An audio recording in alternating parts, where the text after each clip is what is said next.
and Kabbalah. Translator's note. In translating biblical citations, I have relied on the Tanakh, the Holy Scriptures. The new JPS translation. According to the traditional Hebrew text, Philadelphia and Jerusalem, Jewish Publication Society, 1985. This volume has also been my guide for the transliteration of biblical names. Citations from the Zohar are, wherever possible, taken from the new translation by Daniel. See Matt for the Pritzker edition of the Zohar, Stanford, 2004 ff. Transliterations of Hebrew, Aramaic and Rabbinic names are rendered according to the Encyclopedia Judaica, Jerusalem and New York, 1971-72. Here is some benefit to be had from youthful age and perhaps even from foolishness. Some 50 years ago in one of my first large studies on the Kabbalah, I wrote about this subject, and now more learned and perhaps wiser.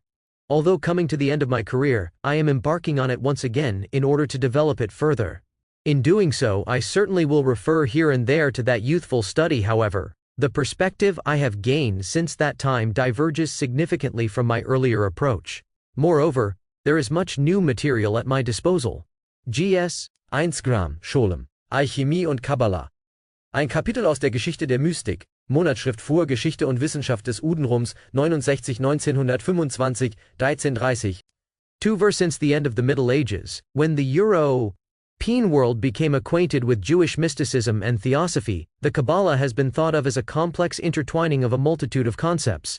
The name of this arcane discipline became a popular catchword in Renaissance and Baroque theosophical and occult circles, having been declared and revered as the guardian of the oldest and highest mystical wisdom of mankind by its first Christian mediators, among them, Giovanni Pico della Mirandola and Johannes Reuchlin. Since there was nothing to be feared from the very few who were knowledgeable about the real Kabbalah, it became a kind of banner under which the public could be offered just about anything, from the authentically Jewish or weekly Judaic meditations of deeply Christian mystics, to the carnival attractions of geomancy and tarot card fortune-telling. The word Kabbalah stirred up reverential shudders and enveloped all. Even the most alien elements of Occidental folklore became Kabbalah. Even the natural sciences of the time, such as astrology, alchemy and natural magic, were in some sense leaning toward occultism. Kabbalah continues to bear this heavy burden, one that at times obscures its true content, in the communis opinio, with lay and theosophical adepts, and in the language of many European writers, and even scholars in this century, with charlatans such as Aleister Crowley and his followers in England, and especially in the 19th century, with Eliphas Levi, Pappus, Girardin Cosse, and other D-set French theosophists of the Martinist school. Everything humanly possible has been done to confound all occult disciplines with the sacred Kabbalah. Many books that flaunt the word Kabbalah on their title pages have nothing, or practically nothing to do with it. It is important to separate those elements that historically belong or relate to the Kabbalah from those that have become confused with it by developments that run their course outside Judaism. To this latter group belongs the relation between alchemy and Kabbalah. For more than 400 years, the terms alchemy and Kabbalah have been synonymous among the Christian theosophists and alchemists of Europe, so much so that one might suspect that there are strong internal connections. My purpose here is to explore this subject critically. In the scientific discussion of the systematic relation between mysticism and alchemy, seemingly aimed at the purely scientific goal of the transmutation of metals into gold, there are two very different perspectives at work. One view, as expressed in the great works of E. von Lippmann and L. Thorndike, regards these relations from purely external historical points of view. 2. Another view, asserted with growing insistence and influence, describes vast provinces of alchemy as de facto internal human processes. Since 1850 there have been comprehensive undertakings in this direction, based on an almost consistently symbolic interpretation of alchemical processes and the actions of its adepts toward an understanding of the internal spiritual life of mankind. Hence the object of alchemy is not the transformation of metals but that of mankind itself. The philosophical goal that is to be produced is the perfection of the soul, mankind in the mystical stage of rebirth or redemption. First developed with extraordinary Zwei von Lippmann, Entstehung und Ausbreitung der Alchemie Berlin, 1919 bis 31, L. Thorndike, A History of Magic and Experimental Science, vols. I4, London, 1923, Thef. Erudition in Ireland and America in the works of Ma Atwood and E. A. Hitchcock, respectively. This view was adopted by H. Silberin, a pupil of Freud's, who gave it a psychoanalytic foundation. Inspired by Silberer, C.G. Lung interpreted this concept of alchemy in terms of his archetype-based analytical psychology, advancing it in books that would become widely known and influential. To this day, it is a matter of debate as to when this psychological aspect of alchemy first arose, and I do not intend to render an opinion about it.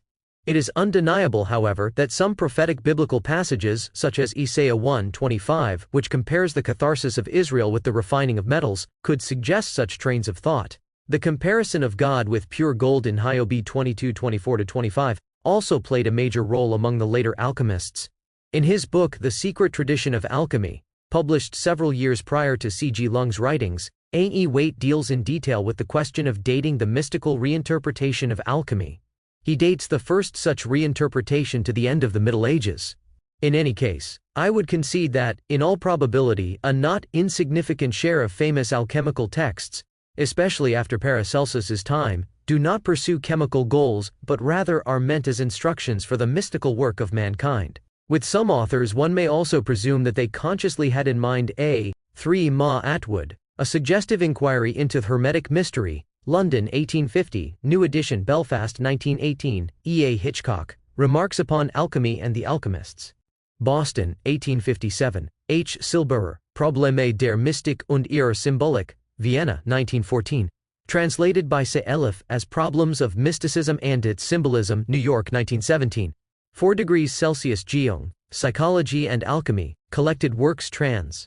RFC Hull, New York, 1953, ff. Vol. 12, of Transference, in Practice of Psychotherapy, Collected Works, Vol. 16, which is explained by means of alchemical imagery, Mysterium Conjunctionis, an inquiry into the separation and synthesis of psychic opposites in alchemy, Collected Works, Vol. 14th, cf. Also a Favre, Mystische Alchemie und Geistige Hermeneutik, Eranos Yearbook 42, 1973, pp. 323-56.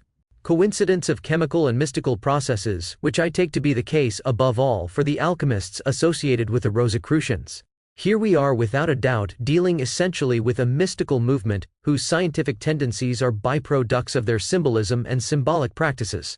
It is precisely in these circles that the identification of Kabbalah with alchemy has asserted itself most emphatically. Before we can follow the crossovers that lead from the Kabbalah in Christian disguise to alchemy, we must answer the following questions. What is the Kabbalah's relation to alchemy in its original sources, as a more or less uniform system of mystical symbolism in its classical evolution from no later than the 12th century to about 16,000? And was alchemy widespread enough among the Jews prior to or concurrent with the development of Kabbalah to influence the formation of Kabbalist symbolism? How little was known with certainty is evident from a by as eminent an authority as M. Steinschneider, who as late as 1878 wrote, "To my knowledge the Kabbalah teaches nothing about alchemy, even though it joined other superstitious disciplines." Even as late as 1894, the same author wrote of a lack of alchemical texts among Jews, which should be regarded as a virtue. At the same time, Steinschneider observed that the Hebrew literature offers curiously little about the Magna Ars. 8.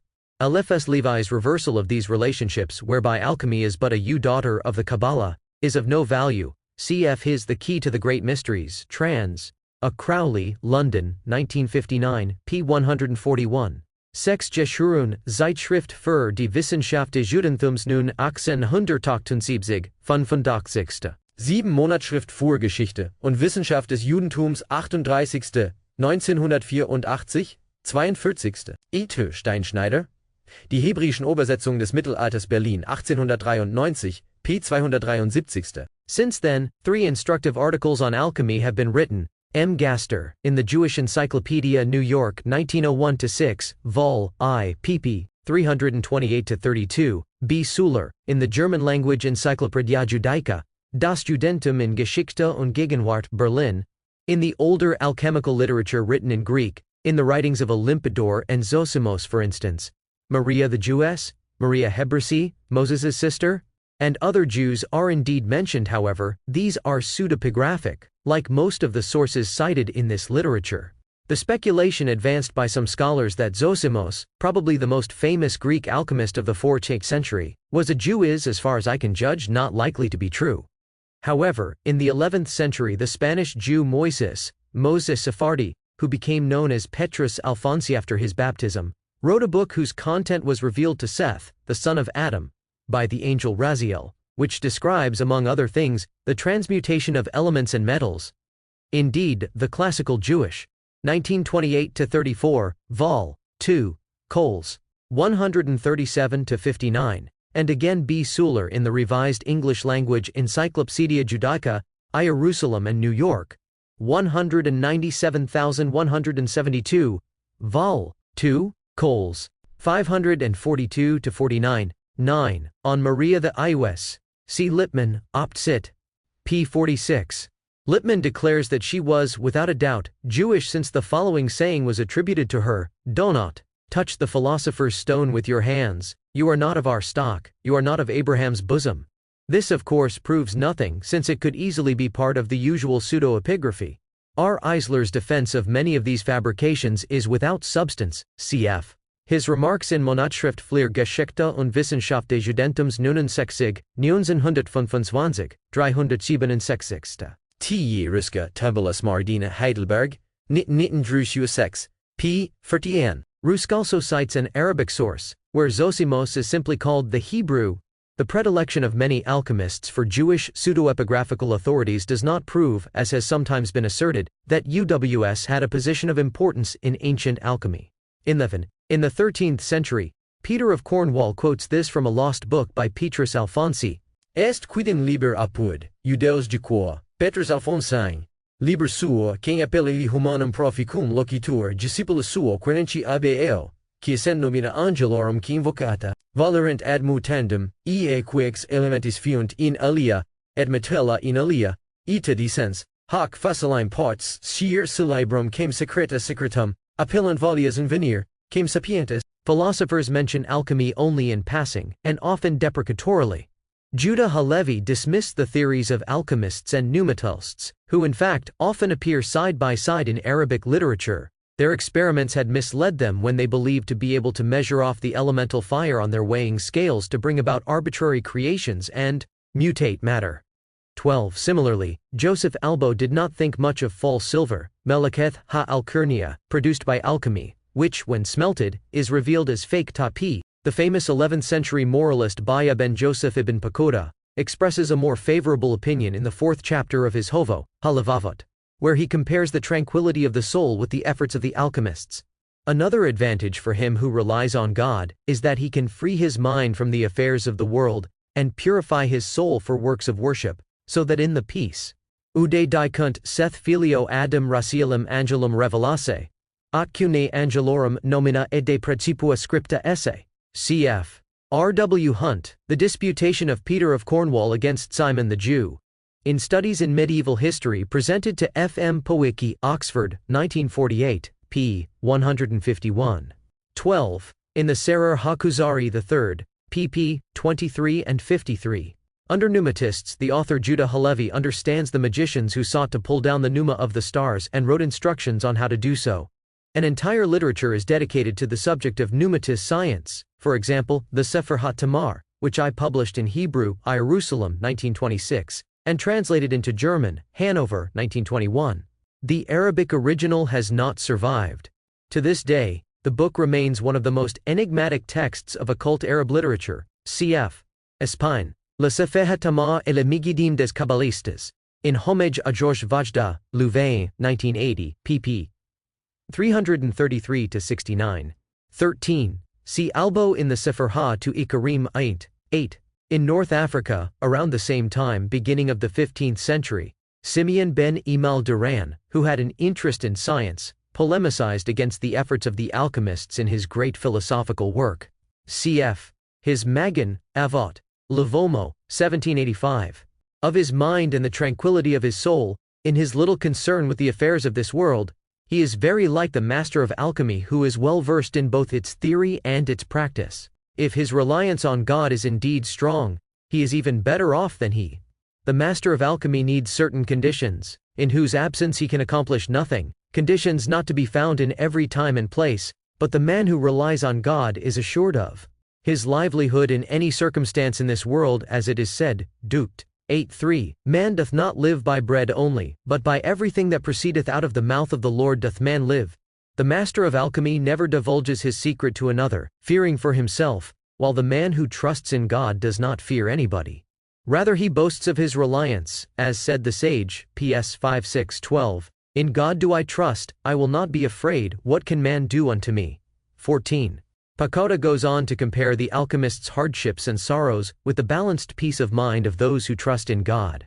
The author knows nothing about any damnability of the alchemical enterprise.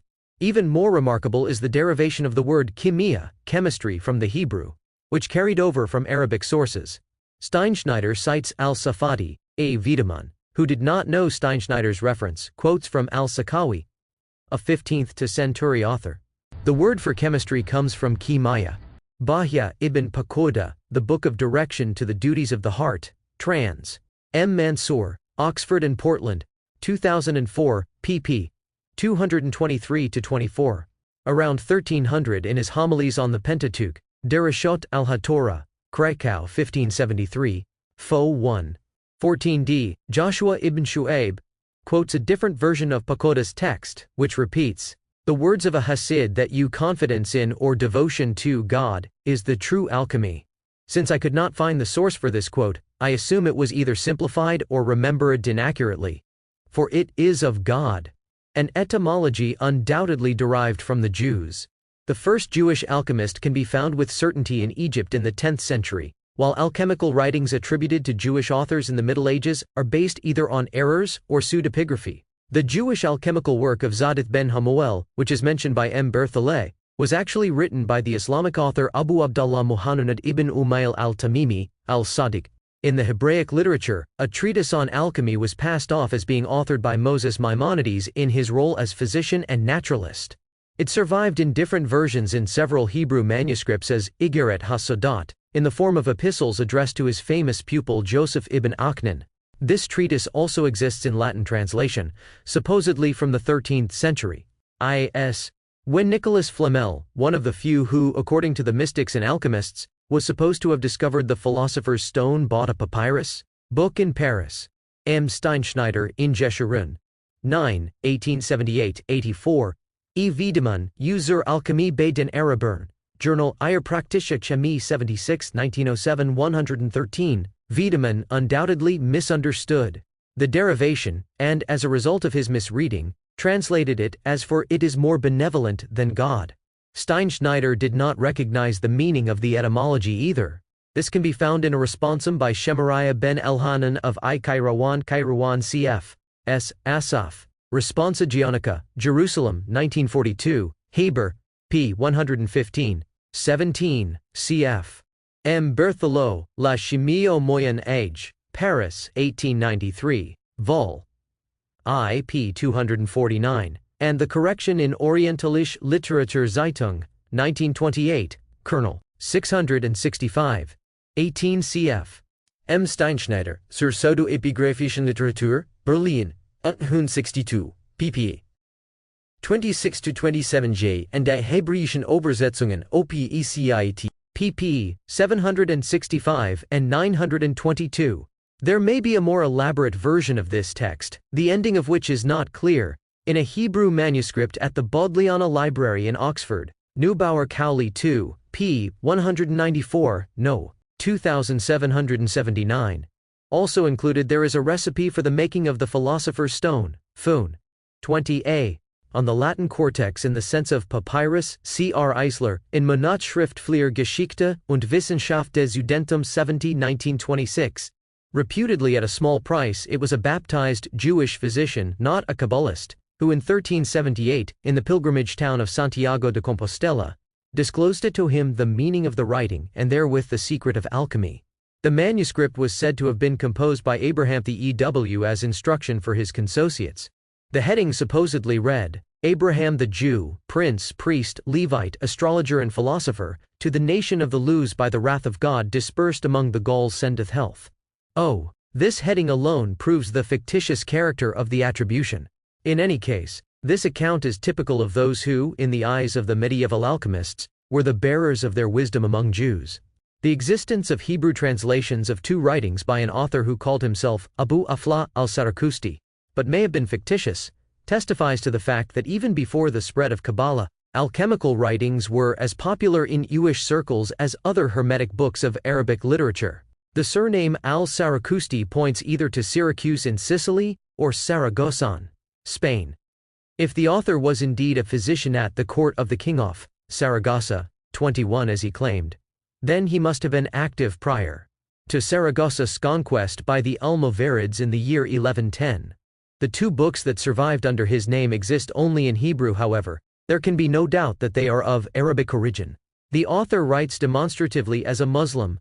The first book, Sefer HaTamar, is a rather odd treatise on the theory and practice of pneumatist philosophy, that is, the science of capturing the pneuma of the stars by occult means. The second book, Emek HaMelech, p. 194, Who Believes the Story, and My Response, p. 202. 20 Eugenius Philolethas, Magia Adamica, London, 1650.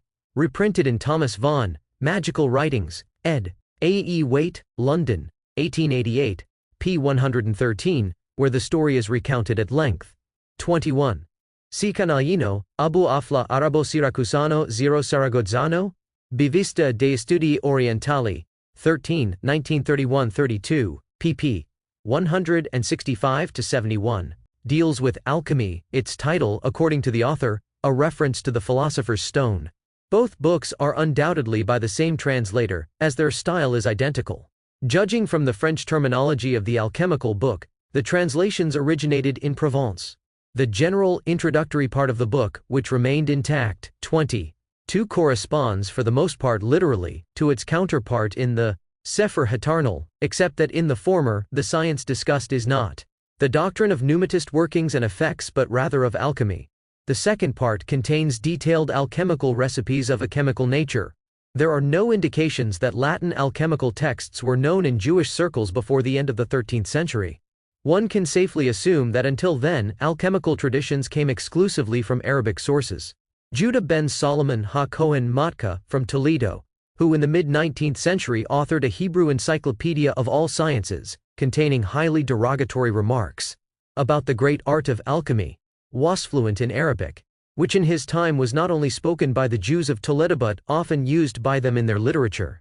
Triokti Vende. Having made these preparatory remarks on the spread of alchemy among Jews, we can now return to the original question of how Kabbalah as a system of mystic symbolism relates to alchemy. The answer is one for which we would search in vain among the historians of alchemy. 22, now in the British Museum, Miss Gaster 19, fols. 3-22 is complete. About half is also included in MS, or 3659, Margoliouth 1104, in the British Museum, as well as several excerpts in the Collectanea of Johannan Alamano, Miss Oxford, Cowley 2234. I published excerpts from this book in the Hebrew edition of the Sefer HaTamar pp 3950. The author complains that one finds poorer habits and more deceit among scholars than among fools, for some use their wisdom for make-believe or for the fabrication of gold, which they call the great art, but will never bring off because it is impossible. C.F. Steinschneider, Jeshurun 9, 1878, 85. The core of all alchemy, however understood, is the transmutation of base metals into gold, the highest and most noble metallic element. As a symbol of the highest moral and spiritual status, gold is the center or goal of the work for all alchemists, including the mystics among them. Without this premise there is no alchemy. However, the status of gold is difficult to reconcile with Kabbalist symbolism.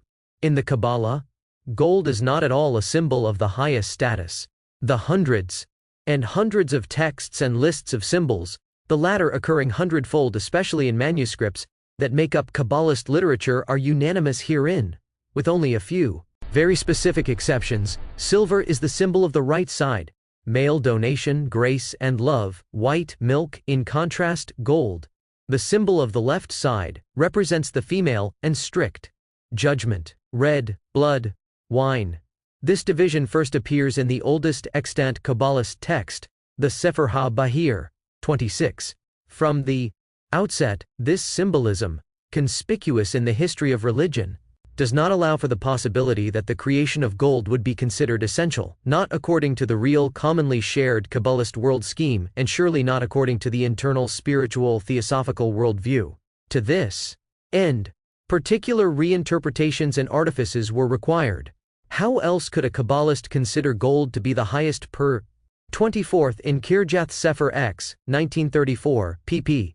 498-515, I listed a bibliography of such nomenclatures of the Sefirot, as Steinschneider calls them in his writings.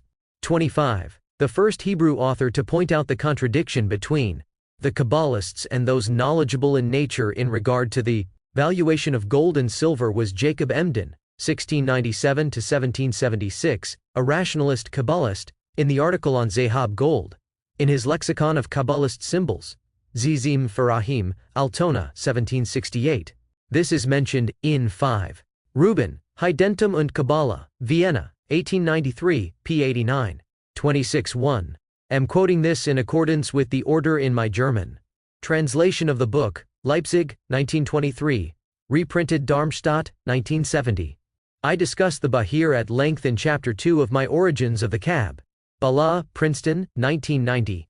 Pose, since it represents precisely that which he still needed to overcome on the mystical inward path, namely, the din, the strict judgment.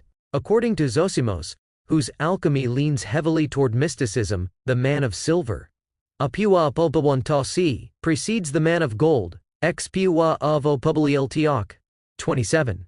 In Kabbalist symbolism it would be the opposite.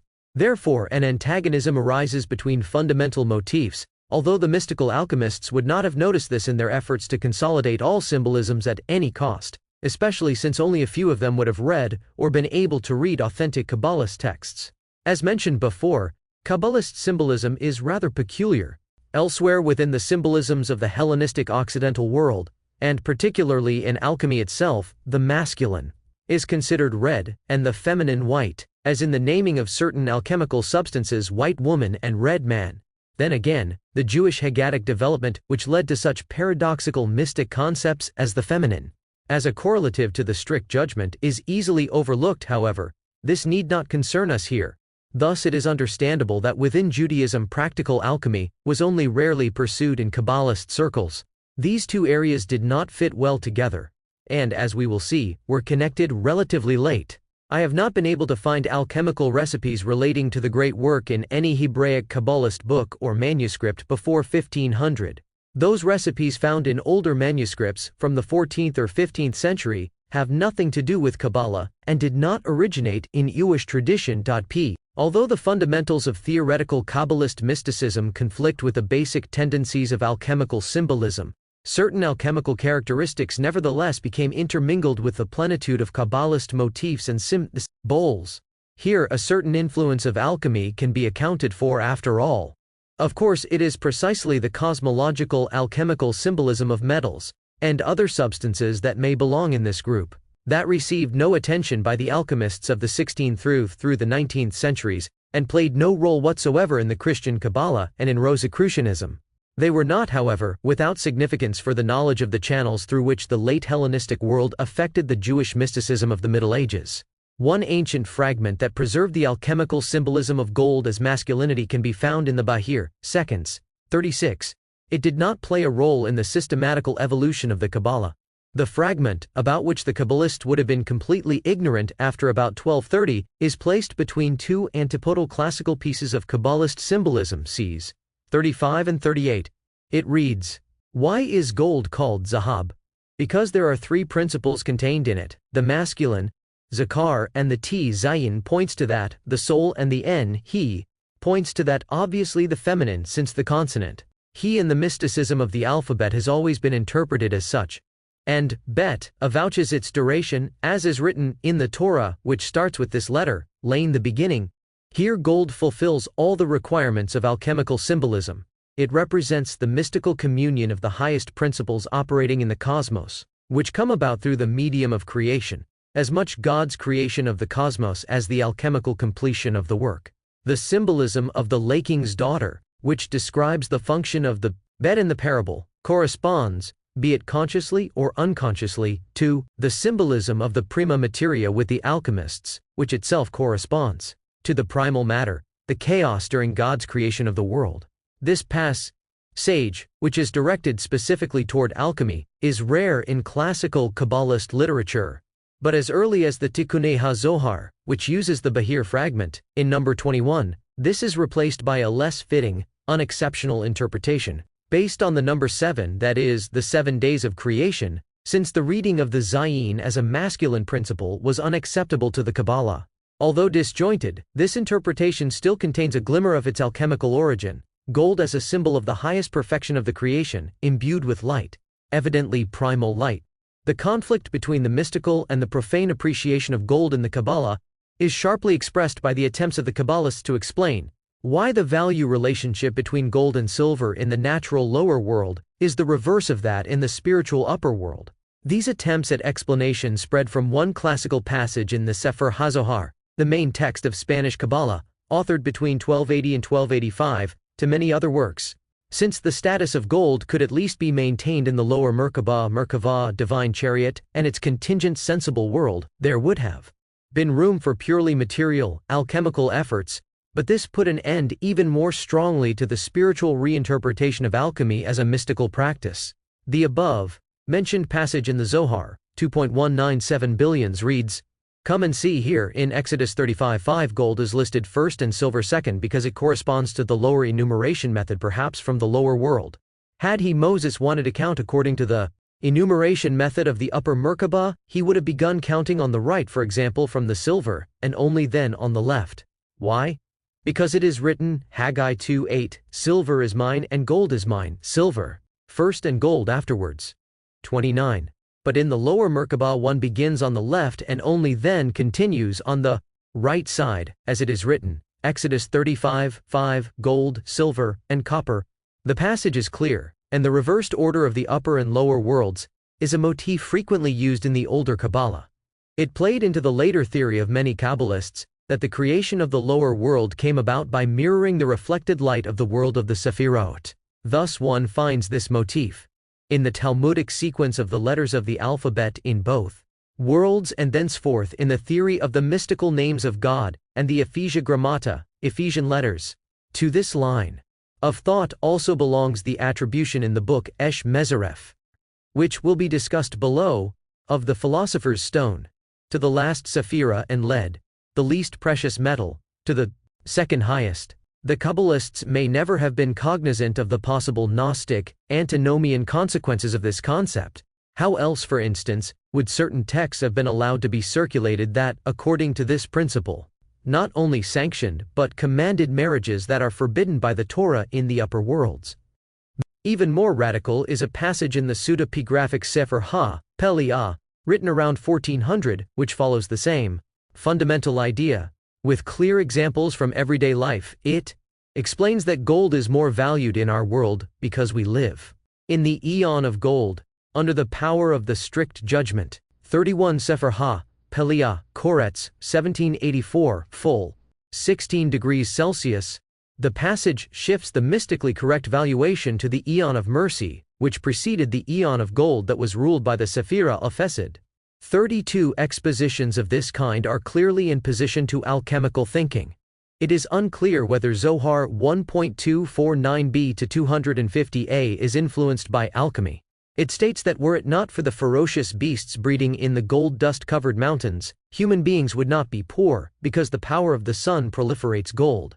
33. Then again, it was precisely the opponents of alchemy who drew from this natural relationship of the sun to gold an argument against the possibility of artificial transmutation of metals.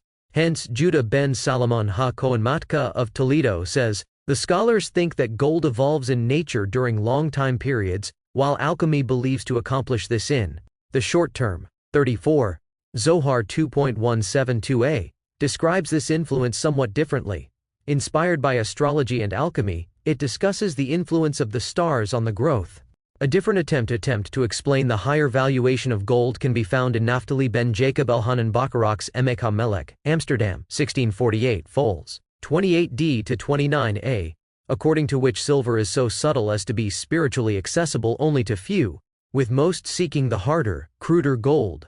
Another explanation is given by Shneur Zalman of Liadi, one of the leaders of the Chabad Hasidlam. Silver is only a single mercy, while gold represents an abundance of mercy and thus ranks higher than silver. 33. Cf. Zohar, 2.236 billions. That metals would grow like plants corresponds not only to Alexandrian ideas, for example, in Silberer, Opt Sit. p. 75, but also to theories like those of the Arabic alchemist of the 12th century, whose writings were translated into Latin under the name of Artephius. According to him, plants grow in water or earth, while metals originate from sulfur and quicksilver. The heat of the sun permeates the earth and combines with these elements to form gold. Encyclopedia Udaica, Vol. 2. Kernel 544. The assertion made there, Kernel 547, that Artephius was a baptized Jew, not an Arab, is probably not correct. On Artephius, cf. Also wait, The Secret Tradition of Alchemy, London 1926, pp 111-12. 34 F. Isharun, 9, 85. Of Metals, wherefore the author invokes a fictitious book by King Solomon on the science of precious metals, which probably relates to one of the many lapidaries that were widespread in the Middle Ages. Prior to that, he cites a related belief from an alleged book of higher Oriental sciences, which deals with magical remedies and precious metals. According to that book, a particularly prized type of gold grows on high mountains where water is scarce, under the influence of comets rather than ordinary stars. A passage strongly influenced by alchemy is found in Zohar 2.23b-24b. While there are no literal alchemical statements found there, it does offer a complete system of alchemical symbolism. 2 word counterparts can be found in the Hebrew writings of Moses de Leon, who is regarded as the main author of the Zohar. A close comparison shows that precedence should be given here to the pseudo-Aramaic Zohar, which was in part copied and in part paraphrased and explicated by the author in his later Hebrew writings. Based on the Aristotelian model of the relation of the 4 elements to the 4 qualities, warm, cold, dry, humid, the following Korah 35. Also curious is the passage in Zohar 2.188a, where it says, in connection with news about the pagan sun worship, that these worshippers, through ancient traditions, possess knowledge from the sun that allows them to spot gold and silver. This is described in more detail there. 36. Both passages are in Shekel Ha, Kodesh, London, 1911, pp. 1822, and in the long fragment of a yet-to-be-identified text by Moses de Leon, in Mizmunich Heber, 27, fols. 366 ff. and 386 ff. cf. My essay in Monatsschrift für Geschichte und Wissenschaft des Judentums, 1927, pp 109-23. The alchemical character of this passage was mentioned by R. Eisler. Weltenmantel und Himmelszelt, Munich, 1910, vol. 2, p. 452, and before him by 1 Stern, in Ben, Chananya 3, 1860. p. 178, according to whom, in the Metes there is a gleam of alchemy. This model was developed by Aristotle in De Generation et Corruptione 11, 1-3, who expressly states that these 4 qualities affect the formation of metals. This was pointed out by Jelinek in Spondence of the Elements to Metals and Directionals is developed there, for which I could not find an exact parallel, having only inadequate knowledge of the later or earlier alchemical literature. Upper Merkaba, fire, water, air, primary metals. Lower Merkaba, earth, north, south, east, west, gold, silver, copper, iron, brass, lead. Secondary metals, tin, 3 iron, steel. Beitrage zur Geschichte der Kabbalah, Leipzig, 1852, p. 38. The author of the Zohar would not necessarily have drawn on the translation of Aristotle by Moses ibn Tibbon, finished in 1250. He may just as easily have used a medieval source, of which there were many that repeated this particular Aristotelian notion. 38. Neither Lippmann nor Ruska mentions anything of that kind in their works. The Kabbalist correspondence of gold to the north is otherwise alien to alchemical symbolism, and is derived from Job 3:7-22. By the north wind the golden rays emerge. The old Talmudic, Greek word kasitra, poc. The Zohar adds the following explanation, which is a lower, literally, smaller, copper. Likewise, Moses de Leon writes, without mentioning the old word at all, only nekoshet takton, op. c. p. 122, a lower form of copper. About brass he writes, op. sit. Yellow copper, metal of earth. The first of these synonyms comes from Ezra 8:27. The name is universally used for brass also in the Middle Ages. Cf. Lippmann OPCIT, pp. 571 ff. The Zohar defines this metal as yellow dross, which looks like gold. The translation of this passage in J. de Poli, Sefer Ha, Zohar, Le Livre de la Splendeur, Paris 1908, Vol 3 p. 121, is full of errors. His remark in Vol 4 p. 279, where he finds in this alchemical cosmology the Holy Trinity, sheds sufficient light on the quality of his translation. Just as brass is the dross of gold, so elsewhere lead is called a scoria of silver. In the continuation of the Zohar passage on physiognomy, printed in the Zohar Hadash, Fol.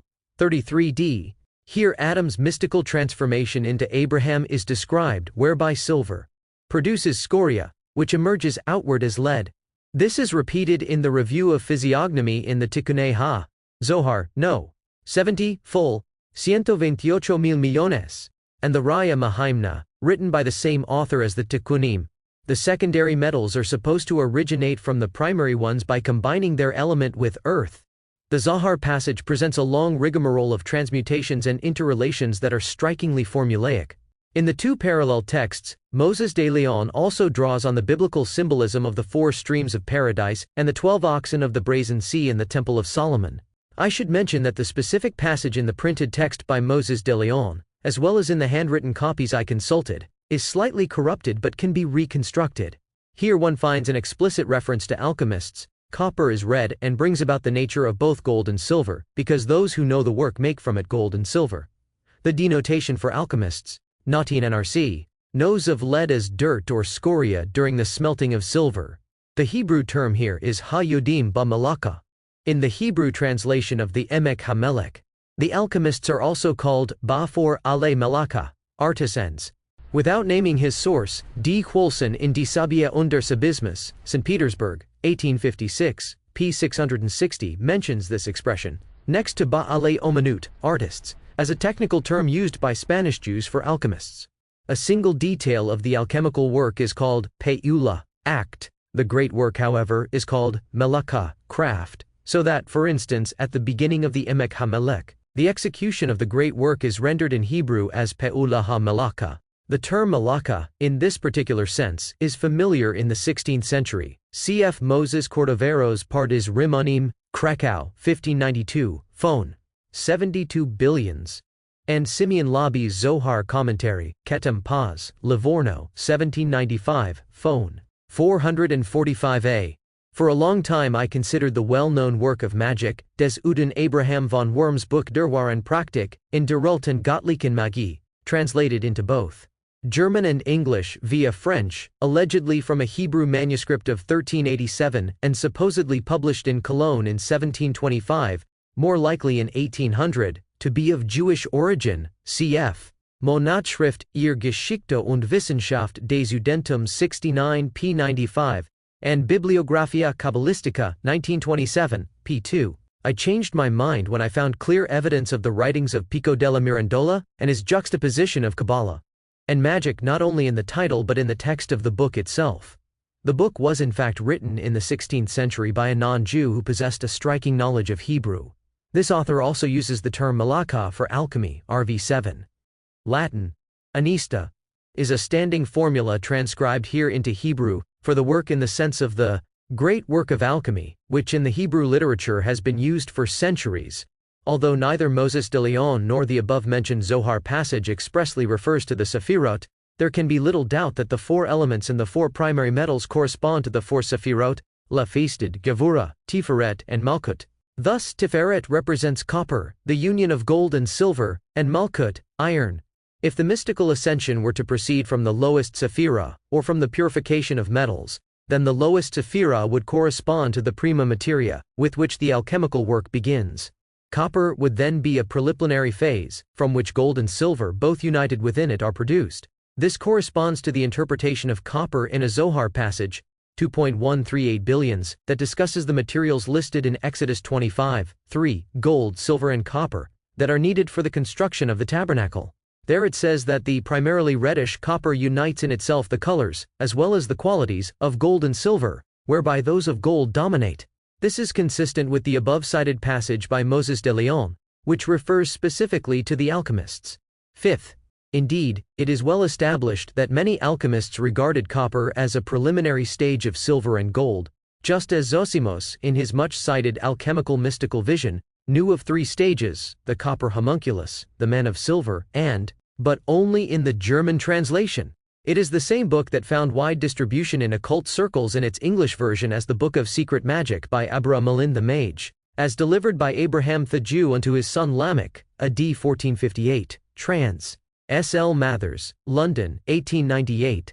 Mathers was not aware of the German original, which is preserved in many manuscripts, parts of which date back to the 16th century. This linguistic usage was familiar to the 17th century author of the Esh Mepho Ref. 42 Waite's interpretation in his The Secret Tradition in Alchemy, p. 390, as the Sefirot Netzaku and Hod is, like most of the book, wrong. The Man of Gold, Lippmann, OP Sit, p. 80. The post-Zohar generation occasionally uses the above passage 2.23 billions as is, but often there are other associations of the metals with the sky directionals and the Sefirot, which are based on a system completely different from that of the Zohar. War 3. The color symbolism of gold is divided into yellow and red. In the Zohar passage discussed above, 2.171 billions, yellow appears as the color of gold, as it does in Moses de Leon Shekel Ha Kodesh, which says, p. 120, gold comes into being from, and is connected with the mystery of fire and the north, because when natural warmth approaches that which is cold, it produces a yellow nature, and that is the mystery of gold. Silver is attached to the mystery of water and the south side, because when water is combined with the sun, it produces a white nature, which is the mystery of silver. But copper is red, and brings about the nature of both gold and silver, because those who know about the work are able to make from it the nature of silver and gold. In other respects, red is always the color of gold. The symbolism of gold, as it is found in several places in the Zohar, is based primarily on a passage from the Babylonian Talmud, Yoma 44b, which has several parallels in the Midrashim, where 7 types of biblical gold are listed. Incidentally, the above-mentioned Talmud passage reflects a knowledge of the change in color from yellow to red. For instance, the 7 types of gold were interpreted mystically by some Kabbalists, undoubtedly in the spirit of the alchemists, as the complex of the 7 lower Sefirot. There is a curious passage in 2.73a, which belongs to a section titled Raza de Razin that deals with physiognomy and evidently is related to the medieval Secretum Secretorum, a widely circulated Pseudo-Aristotelian tractate on politics, which also discusses physiognomy. F. Here the symbolism of the 7 types of gold is used in the description of David's face. In the book of Adonir, I have seen written the following: the shapes of the face of the first Redeemer resembles the moon. His face was greenish gold, his beard, gold from Ophir, his eyebrows, Sheba's gold, his eyelashes, gold from Parvaim, his hair, Sagur, solid. Similar in the Midrash, on the Song of Songs 3:17 and in Ba Midbar Rabbah, Se Sik. Divan Act. 45, cf. Steinschneider. Hebräische Obersetzungen, pp. 245-59, and M. Gaster, Studies and Texts, London, 1925, vol. 2 pp. 742-813. In the Zohar, the 20 references to such a book of Adam have no uniform character. It is not clear whether this particular passage corresponds to a real quotation. Most of the quotations are unabashedly fictitious, especially those dealing with the Kabbalist prayer mysticism. The first Redeemer or Messiah is generally understood to be Moses, while the reference to David alludes to Kabbalist symbolism. The relation of David to the moon belongs to the ironclad foundation of Kabbalist symbolism, and has entered its trove of symbols in the form of the last Sephirah Malkut, called the Kingdom of David or God, or locked, gold, his chest, refined gold, both his arms, gold from Tarshish. This passage, which lets David's face radiate in all 7 types of gold, despite the fact that the moon alchemically relates to silver, seems to be rather conspicuous and remarkable in its obscurity. It is not surprising that David's reddish hair, which is described in the book of Samuel, would evoke the symbolism of gold. Curiously, this symbolism of gold in relation to the moon is mentioned nowhere else except in this passage. In the Tikkunim, written shortly after the composition of the main part of the Zohar, the 7 types of gold are also related to hair. 5.0. The Zohar still speaks of David's eyes as having been composed of the full color spectrum, and their beauty having been such that no other like it existed in the world. 2 related but diametrically opposed interpretations can be found back to back in the Zohar. The first ranks the 7 types of gold below silver, according to the classical schema. The other, however, reads like a mystical meditation using alchemical terminology, as if the author wanted a familiar interpretation to be followed by a more profound one. This sequence in the otherwise uniform Zohar passage can only be understood in this way. Paradoxically, the second interpretation functions as a continuation of the first, even though it invalidates it. The commentators of the Zohar made great efforts to reinterpret this passage in terms of the Kabbalah. Baron Christian Knorr von Rosenroth cites it in his Kabbalah Denudata. This type of gold is mentioned in 1 Kings 10:18 as a component of the throne of Solomon. 50 Tikkunim, no. 17th, full, 123b, IP 298, without calling attention to any relationship with alchemy. Devoid of any explanation, his translation is incomprehensible and partially incorrect. The short paraphrasing of the passage in Pauly's French translation is practically useless. In the following, as always, my additions are enclosed in brackets. Why, it says there are 7 types of gold. And if you mean that gold after all is strength and silver is love, how can gold be ranked above it, silver? 53. It is not so. Because gold is indeed higher than any other, not the common natural gold, but in the mystical way, and that is the higher mystical gold, which is the 7th of those 7 types of gold. And it is a gold that shines and glints in the eyes. And such is this gold, that when it appears in the world, whoever obtains it hides it inside himself. And from there, for example, from this mystical gold, all other types of gold emanate. And when is gold rightly called gold? When it shines and ascends to. 51. The original text is quite corrupted. I read we, lach as a question, as if it were written we, ake alach. But perhaps it should simply be read as silver instead of gold. Then it would translate into, and silver is ranked above gold. A very popular expression in the Zohar, be'orak stim, indicates the internalization of a concept. The color, mystical meditation that follows describes different states of the mystical gold in the soul.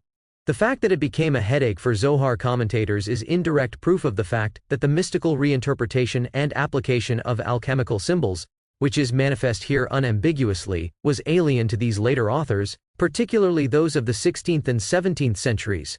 There is a related homily on gold and silver in the Sharaha to Razim, written between 1280 and 1290 in Toledo, by Todros ben Joseph ha-Levi Abulafla, Miss Munich Heber. 209, full, 53 billions, wherein gold corresponds to the higher Sephira Bina, perhaps even to Hokmah, the uppermost Sephira. This book uses parts of the Zohar, the glory of the mystical region of the fear of God, and then it is in the state of the mystical bliss, which can provide joy also for the lower regions.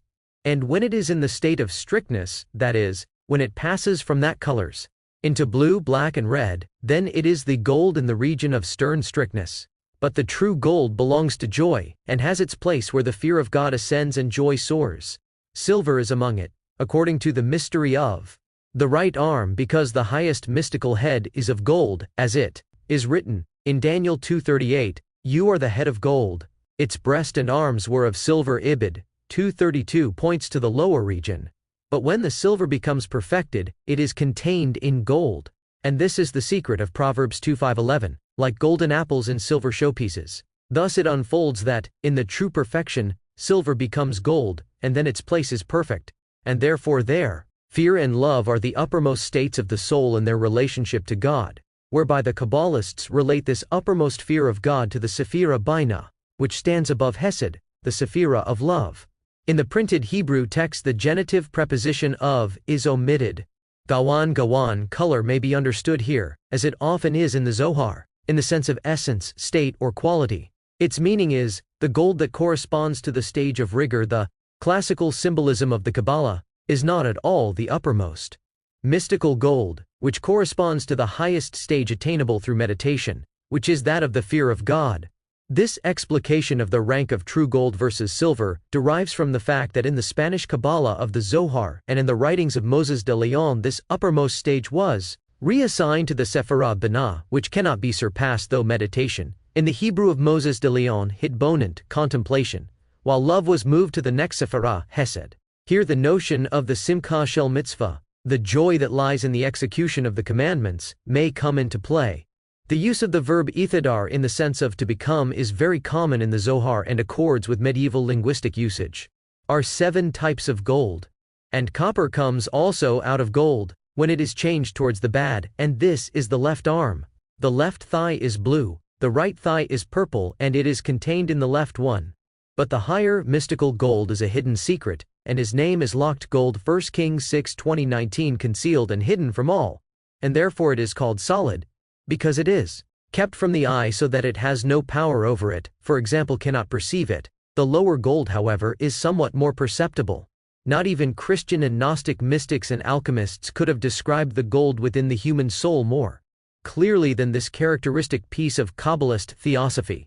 This is the only passage in the Zohar that uses the transmute. 58. The therefore is only explained by what comes next. Its meaning is, man is made up of 7 main parts, cf. in the Bahir, Pars, 55, 114, and 116, and throughout the Zohar, which correspond to the 7 Sefirot, from Bina to Yesod. Here, as in the following left outlines, we have Bisis as the color symbol of Yest, or to the 7 stages that man can traverse in his meditations. In their original harmonized state, in the body of the primordial man or macro, anthropes, all are gold, albeit of, more or less, little value. Those who systematically restore in themselves the original form of man transform their soul into gold, represented in the respective regions by copper, silver, etc. If they advance on the uppermost stage, the head, that is the region of the Binah, called above fear of God. Only from there, according to mystical conception, will all parts obtain their true place. Evidently Moses de Leon had this Zohar passage in mind when he wrote in the Shekel HaKodesh p46, they the wise, meaning those of the Zohar whose teachings Leon sought to propagate in his Hebrew writings as ancient Mishnaic wisdom, say that the most valuable among all types of gold is the locked gold because it is a gold that is kept from the eye and generally kept from all. This is not about natural metals, as is clear from this ending. The whole passage gives a good idea of the difficulties of translating and interpreting the intrinsically Kabbalist parts of the Zohar. Sawn of silver to gold for mystical interpretations expresses verbis, that is, presupposes it as a fact in the real world, had the tendencies toward a truly alchemical symbolism, as expressed here and in the Bahir fragment mentioned above, par 36, asserted themselves in the Kabbalah.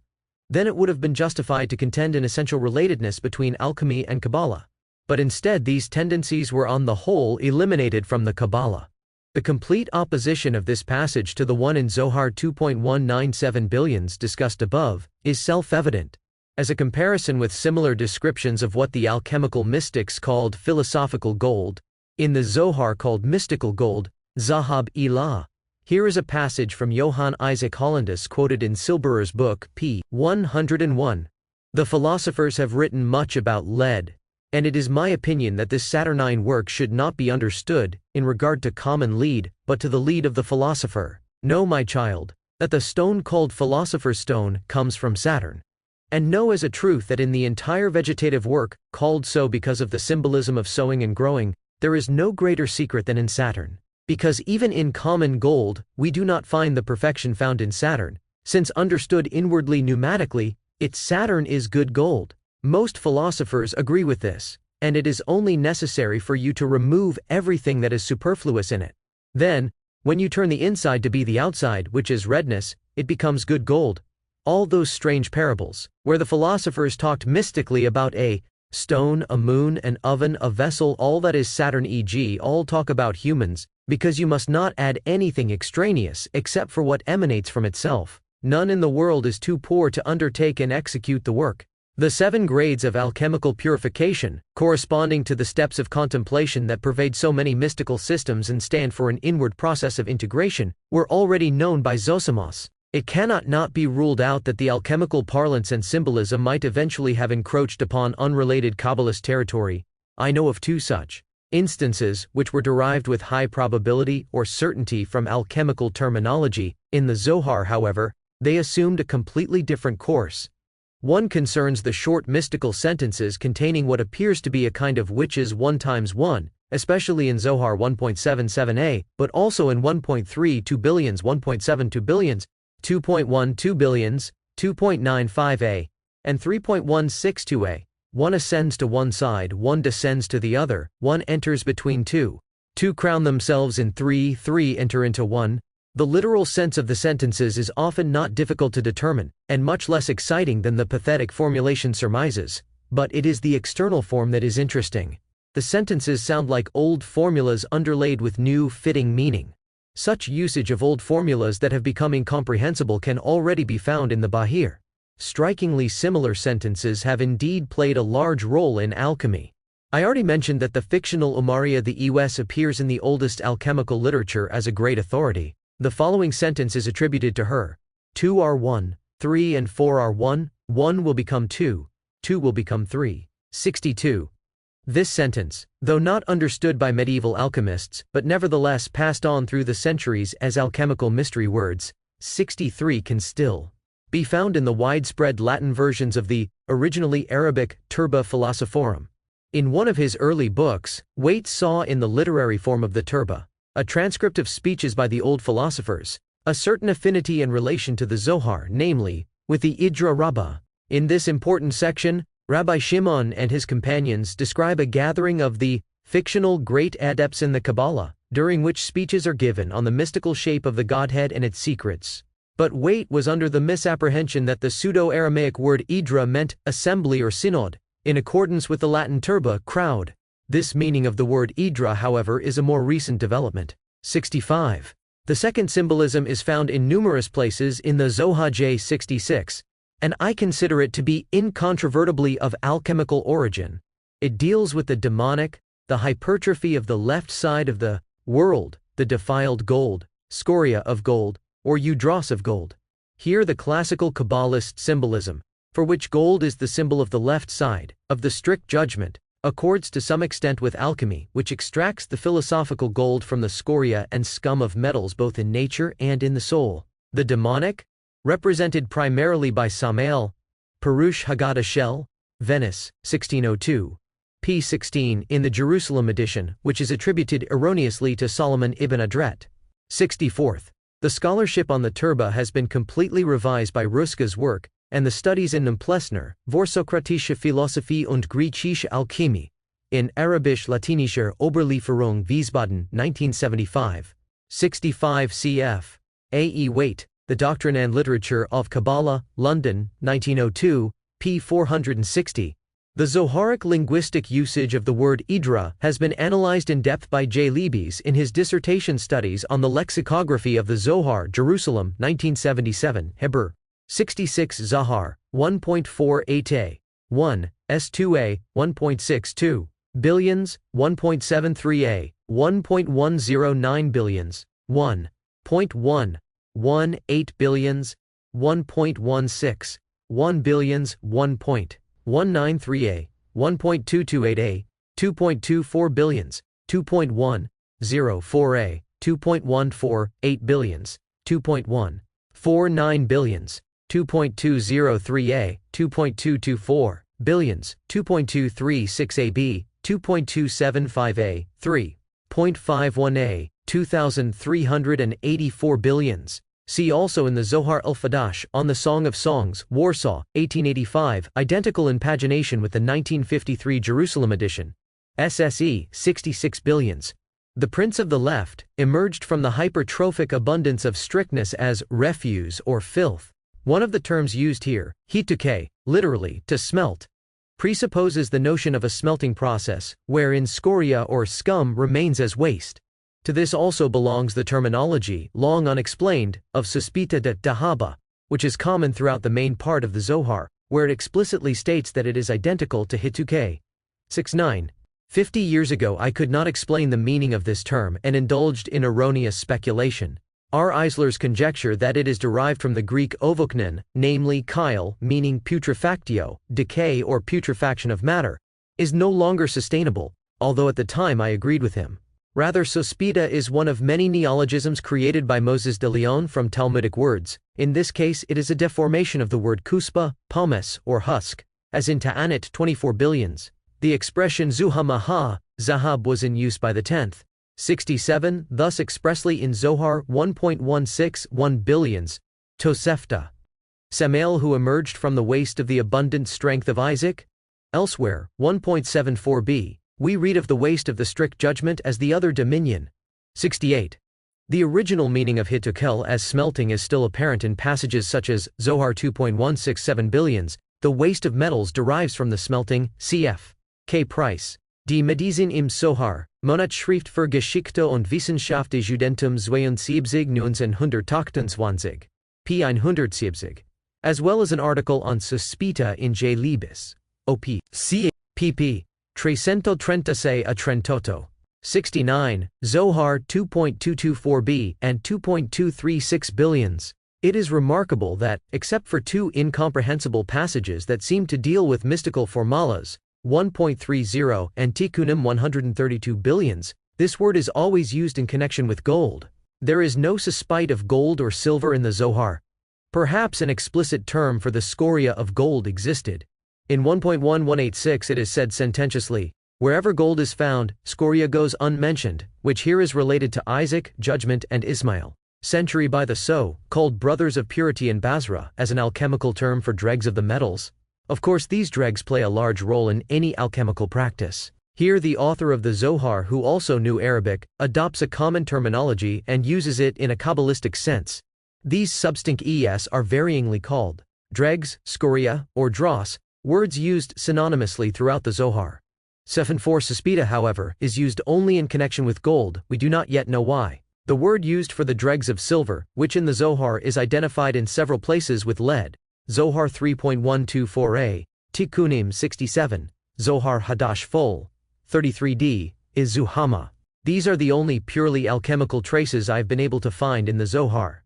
To these can be added a further parallelism that was pointed out to me by R. Allo in Paris in 1972.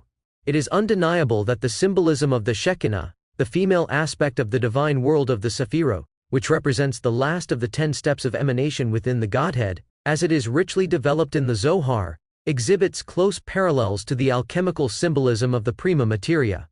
I addressed the Kabbalist symbolism of the Shekinah many years ago in the Ananos yearbook. Many of the symbols discussed therein reappear in the alchemical literature of the later Middle Ages, where especially the moon and the corresponding symbolism of the female are developed in connection with the prima materia of the alchemical work. I do not believe that there are historical contexts for this. Nevertheless, there is a structural relation between the ascension from the lowest to the highest Sephira and the alchemical steps involved in the refining of the philosophical gold according to a mystical view of the Ars Magna.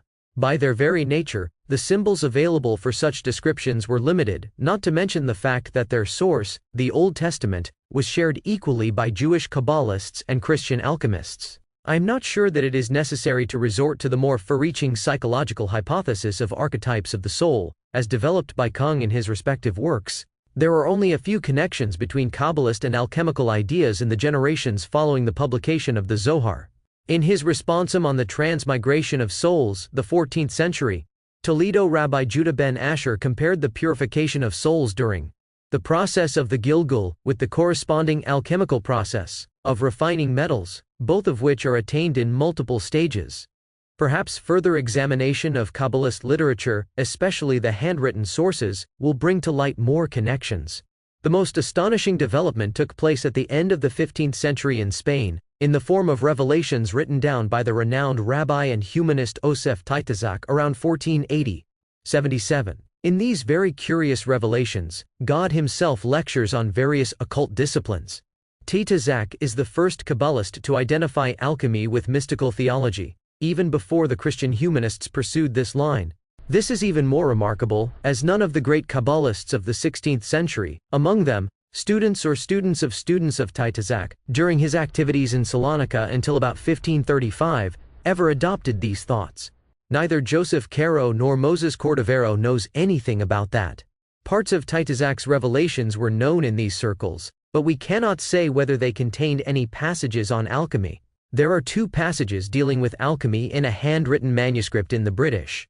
76. The text is included in the collection Tom by Eliezer Ashkenazi and Raphael Kirchheim, Frankfurt, 1855, Fo 1, 66a.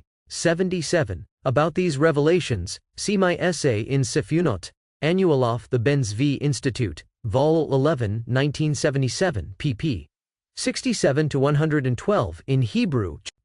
Margoliouth, number 766. That contains large sections of these revelations. They also refer to a detailed instruction on the subject at hand, which no longer exists, at least not in the manuscripts known to me.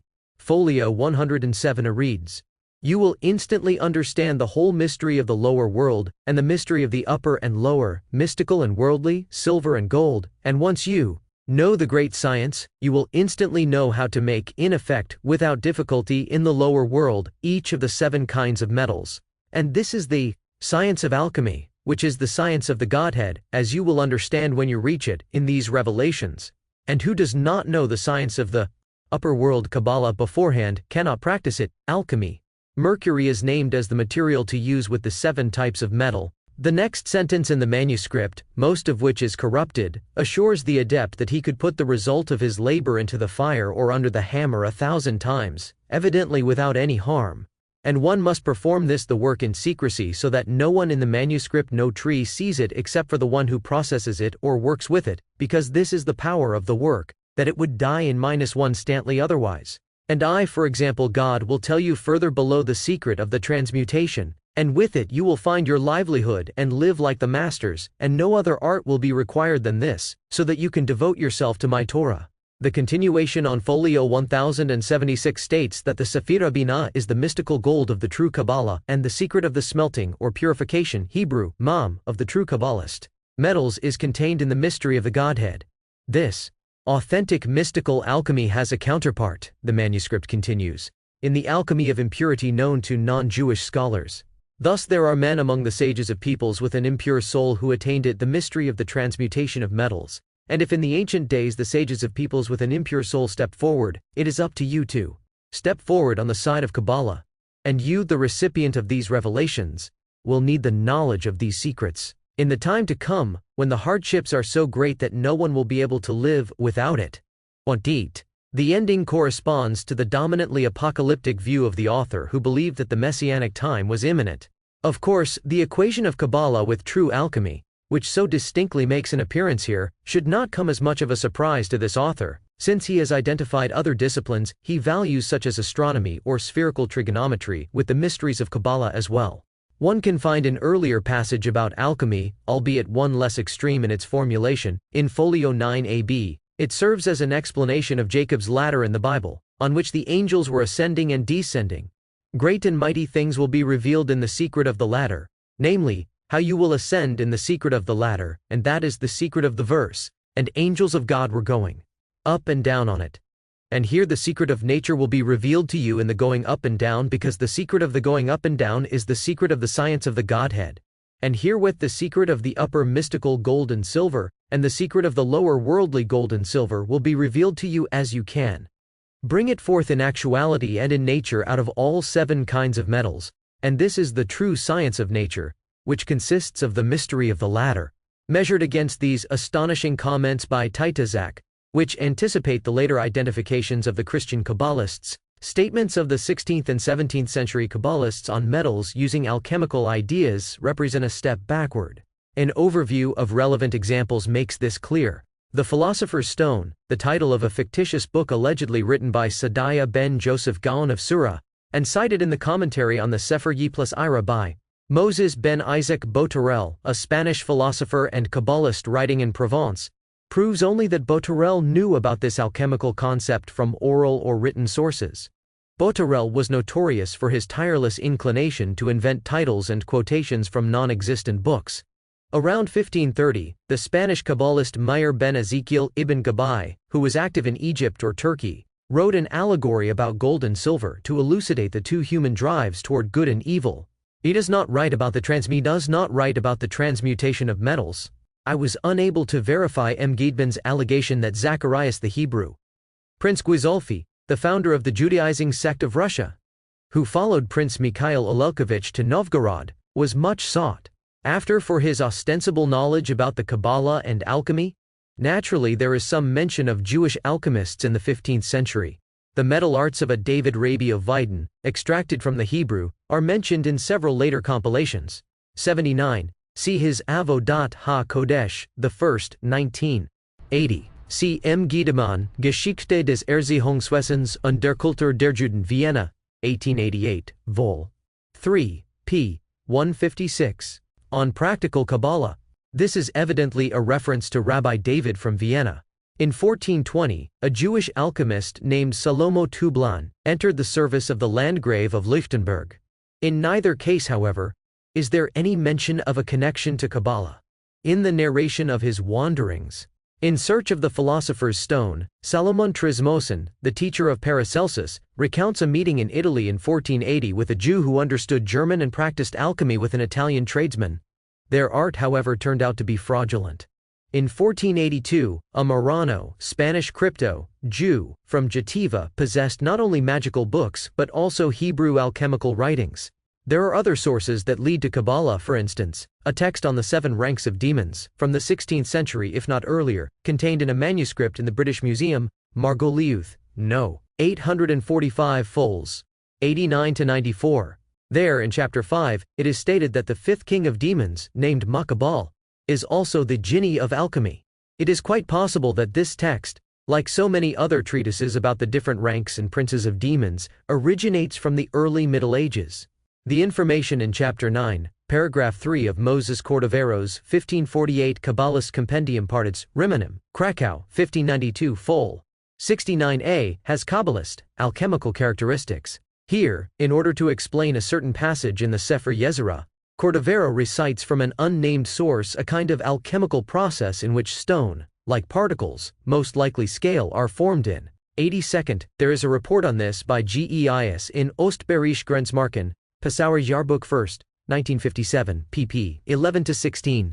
83 c. Splendor Solis Alchemical Treatises of Solomon Trismosin, Adept and Teacher of Paracelsus, London, ND, p. 83.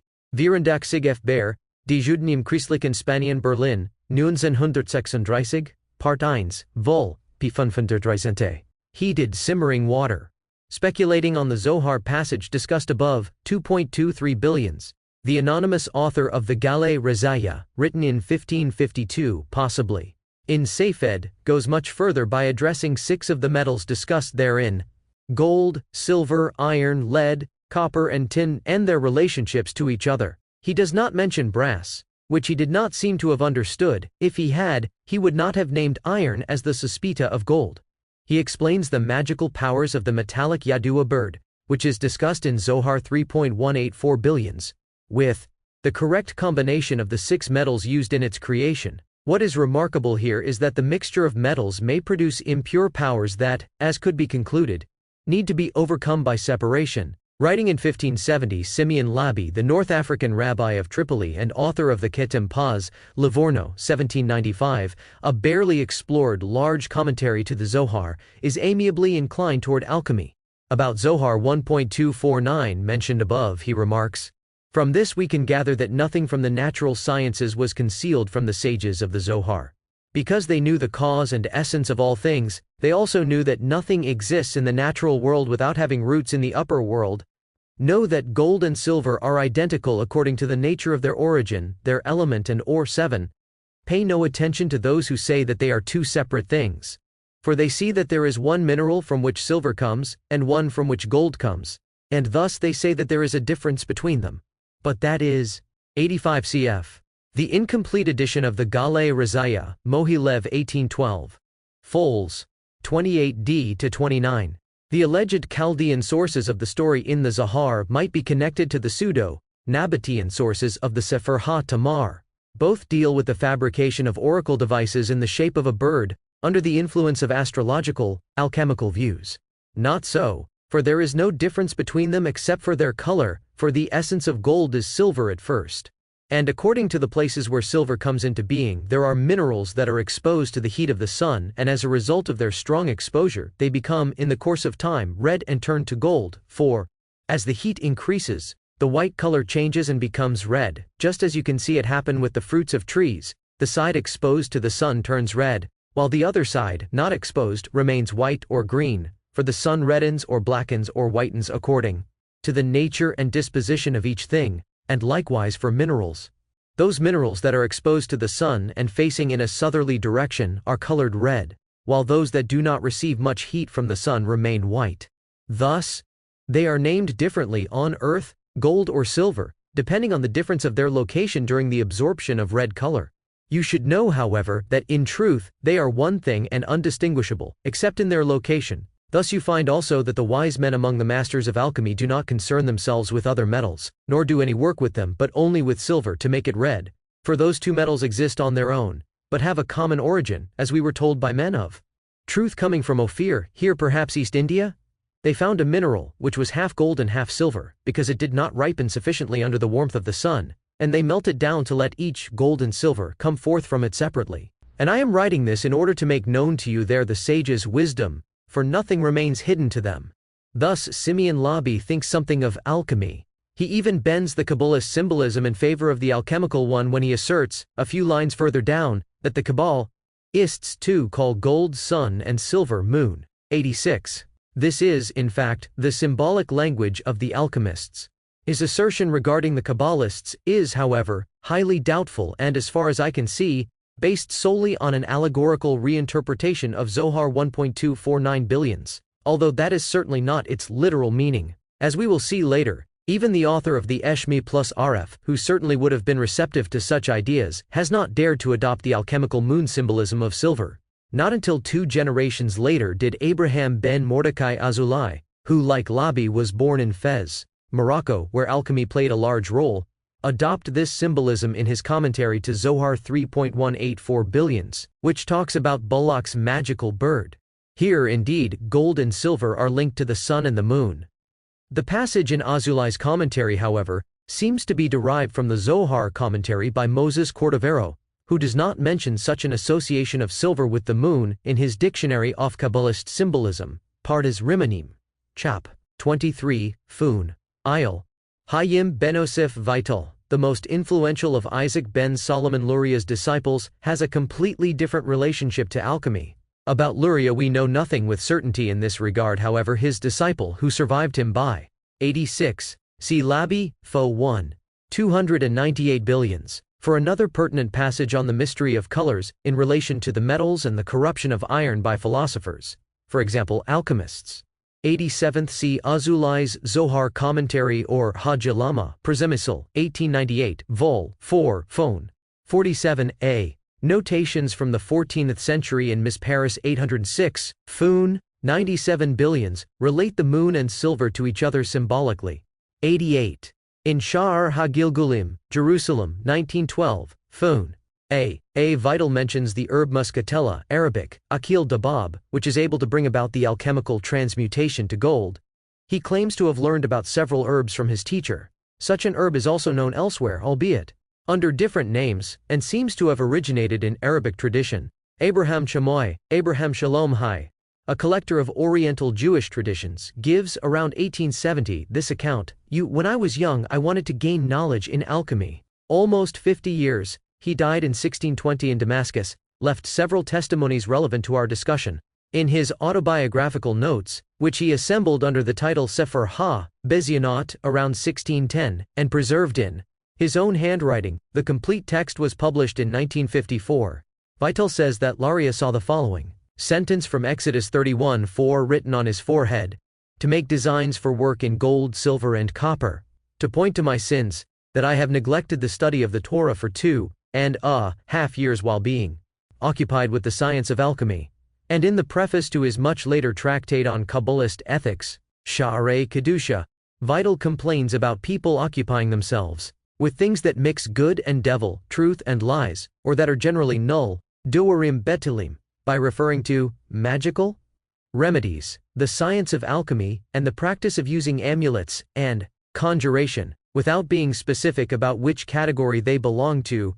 According to his autobiography, Shifai Rabbi Hayyim Vital, the years he studied alchemy must have fallen between, and its foundations, e.g., how through certain herbs tin and lead turn to gold, and this herb is called Guldenkront, Centauri Latin Centurium minus, in Arabic Hashishbat al-Dabab cf. His Nifa im Ma'aseka, Livorno 1881 24 billions. He refers to a passage from Vital's Sha'a Ru'aha Kodesh, although it is not found there in its printed version. And the Jerusalem Kabbalist Hayyim Joseph David Azulal mentions, in his Collectanea Midhar Kedemot, Livorno, 1793, Fol. 98 degrees Celsius, an herb that can transform lead or gold to silver, as we have been told by reliable authors. 89. I saw this manuscript in the spring of 1932, in Livorno. It was published after World War II by Oz Eshkoli from a poor microfilm copy, Jerusalem 1954. 90. It is beyond comprehension why Eshkoli omitted this very passage, which is correctly included in earlier editions made of the autograph, such as Baghdad 1886, Fol. 50a, from his edition of the Sefer Ha-Hezionot, even though he refers to it in a footnote on page 191.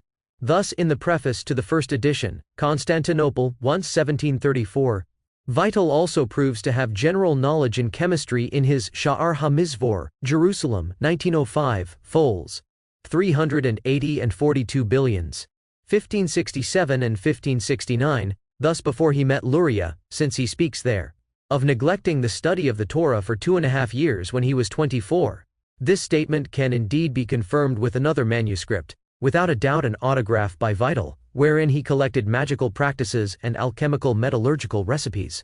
This important autograph was located for years in the invaluable Kabbalist collection of Salomo Musajo in Jerusalem, where I discovered it in 1930. The third part of the collection, fols. 34-45, written in 83 paragraphs in very dense but beautiful Sephardic script, deals with chemical practices in matters of the 7 metals. Here one finds a large number of detailed recipes of a purely chemical nature, which also contain much alchemical terminology. Perhaps one day the manuscript could be studied more closely from a photograph that was made at the time of its discovery. Even after Vital gave up his chemical practice of alchemy, he continued in his Kabbalist writings to use the symbolism of metals, which diverges from the Zohar passage discussed above. Mercury, the leading substance of medieval and later alchemy, also appears here in its Kabbalist illumination. It is the 7th metal, in place of the brass mentioned in the Zohar. 94 Vital symbolizes these 7 metals, according to their rank, silver, gold, copper, tin, lead, mercury, iron, as the 7 Sefirot from Ifes to Malkut and the 7 planets in Trade. 93. The manuscript, which in 1943 was still on loan to the Jewish National Library in Jerusalem, together with the complete Musajau collection, was lost after its return to the family. The long passage is in Sefer Halikutim, Jerusalem, 1913, Fun. 89 billions, which is attributed to Vital but is also in the Kabbalistic compilation Hested LeAvraham, of around 1630, by Abraham ben Mordecai Azulai, from an autograph of Vital on Psalms 84:7. Shinol sequence, a truly alchemical astrological model? Mercury belongs herein to the Sephira Yesod and thus to sexual symbolism. As C.G. Jung pointed out, the sexual significance of Mercury, as can be found in some in medieval Latin visions, there are no ramifications beyond it in Vital. His classification is definitely new, as Mercury does not appear in any of the Sefirot explanations of earlier generations. In one such tractate, the Ladder of the Sefirot, found in a manuscript in the British Museum copied around 1500, the sequence of the metals is silver, gold, iron, tin, copper, brass, here simply called metal, lead? These developments take place first within the Spanish Kabbalah, and later within the one coming out of Safed in the 16th century. In later times there are 2 tendencies that demonstrate interest in alchemy in Jewish Kabbalist circles.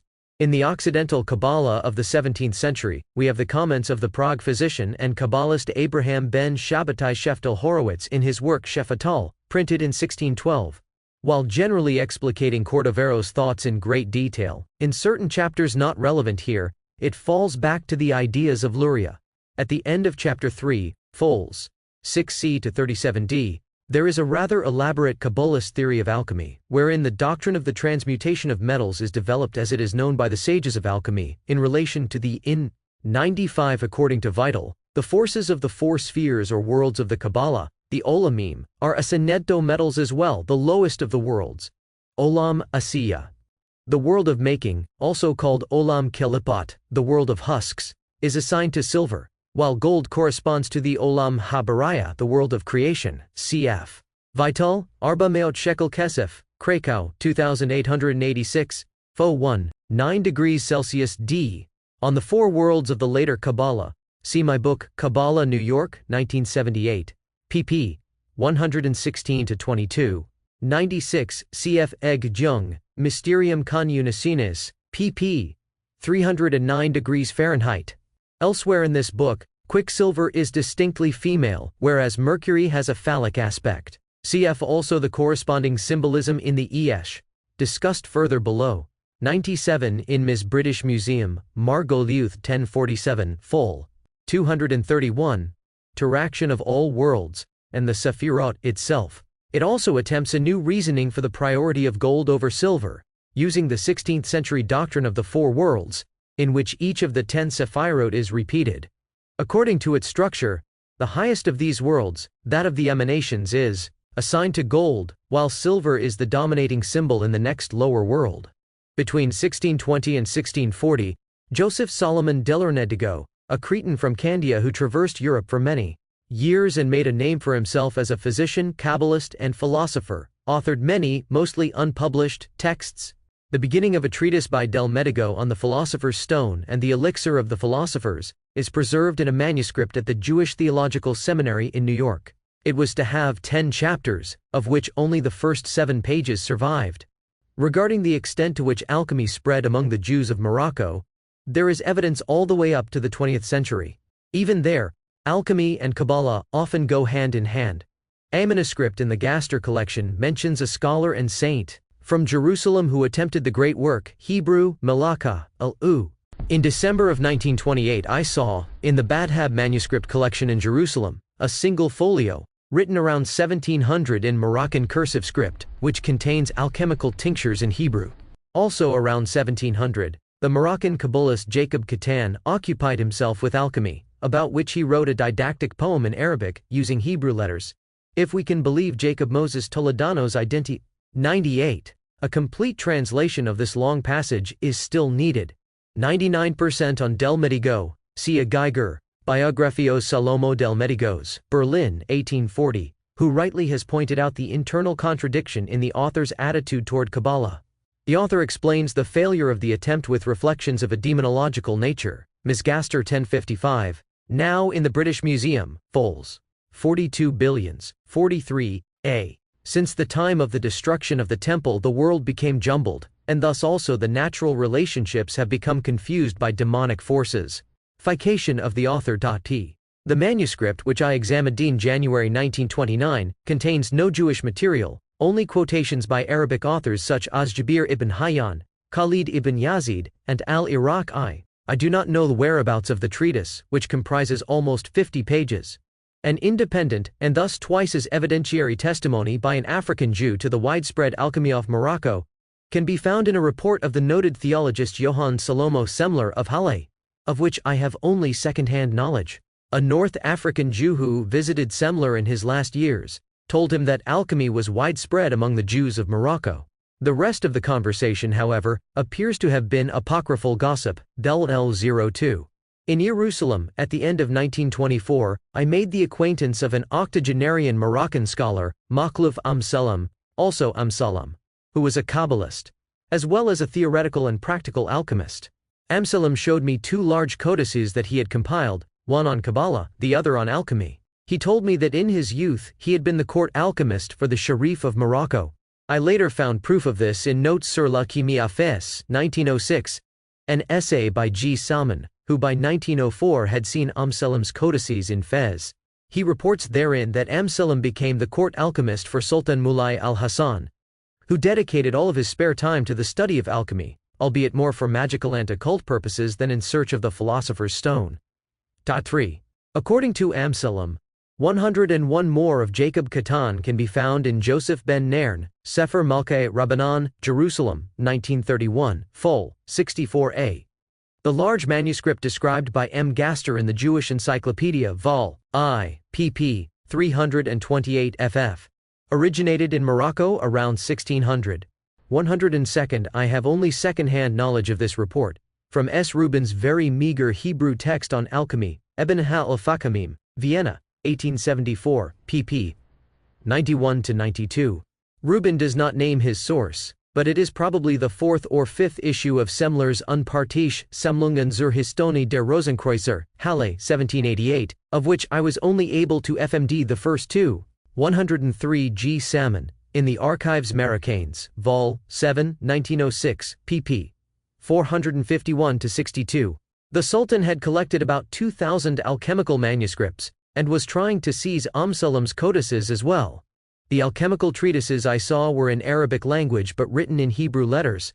Shortly before his death, Salem began to print his Kabbalist alchemical treatises, but he died in 1927, not long after his introduction, which I possess, had been set to type. I never found out what became of his manuscripts after his death. A visit with Salem in the year 1926 is recounted in Die Jüdische Stimme, London, 1926, no. 2162. The article was previously published in the New York Tag. SPRD. MVNH. Zweit. Area sources, even those without any connection to Kabbalah, tell us about the interest of Italian Jews in alchemy. In the 15th century, in his didactic poem Me'at, the poet Moses David ben Judah Rieti put alchemy at the top of his list of sciences under the Hebrew name 1, Rochmat HaSerefa, p. 20. A name I could not find in any other medieval literature. He makes no connection between Kabbalah, which he expatiates on afterward, and alchemy. At the end of the 15th century, one finds great enthusiasm for alchemy in a missive from the French Talmudist Jacob ben David Provençal to the Mantua scholar David ben Jehuda Messer Leon. Supposedly written in Naples in 1490, shortly before the expulsion of the Jews from Sicily, then part of Spain, the letter praises the study of the profane sciences. Remarkably, it consists almost entirely of fictitious quotations, apparently composed for the amusement of the author T.P. The author cites all kinds of fabricated excerpts on the sciences from the Palestinian Talmud, among others. The following passage on alchemy allegedly from a commentary by the famous 14th Century Rabbi Asher ben Yechiel from Toledo on the tractate Shekalim, commenting on Ecclesiastes 7:12. For to be in the shelter of wisdom is to be. 104 Steinschneider was the first to point out, in the catalogue of the Bodleiana Kernel, 1248, that these quotations were fabricated. Cf. Also J. N. Epstein in Hamagid 1902, pp. 360 and 384. In Monatsschriftflit Geschichte und Wissenschaft des Judentums 52 1908, V. Aptowitzer calls the author of this text an imp, which is probably not far from the truth. Femtischu. Also in the shelter of money, and the advantage of intelligence, is that wisdom preserves the life of him who possesses it. The rabbi is claimed to have written, it is like the case of the rich from the house of Marcoaya, literally, house of shreds, who were adept in the nature of the juices of gold, and in peeling silver off dross. The alleged commentator understands perfectly well the meaning of this fictitious passage. That family of Markin were alchemists, and they caused the juices of certain herbs to congeal and made gold out of them. They also knew how to easily separate the dross from the silver. And this is a well-known science. However, they will not reveal the herbs whose juices they congeal and turn into gold. Based on the last sentence, it is unlikely that by herbs the author means simply those substances that come forth in the alchemical processes. Throughout his letter, Provençal continues to praise the high rank of alchemy within the natural sciences. 106, a 16th century Hebrew manuscript in Oxford, Neubauer 1959, fols. 132-49, also from Italy, contains a book of spagyric art, a common name for alchemy.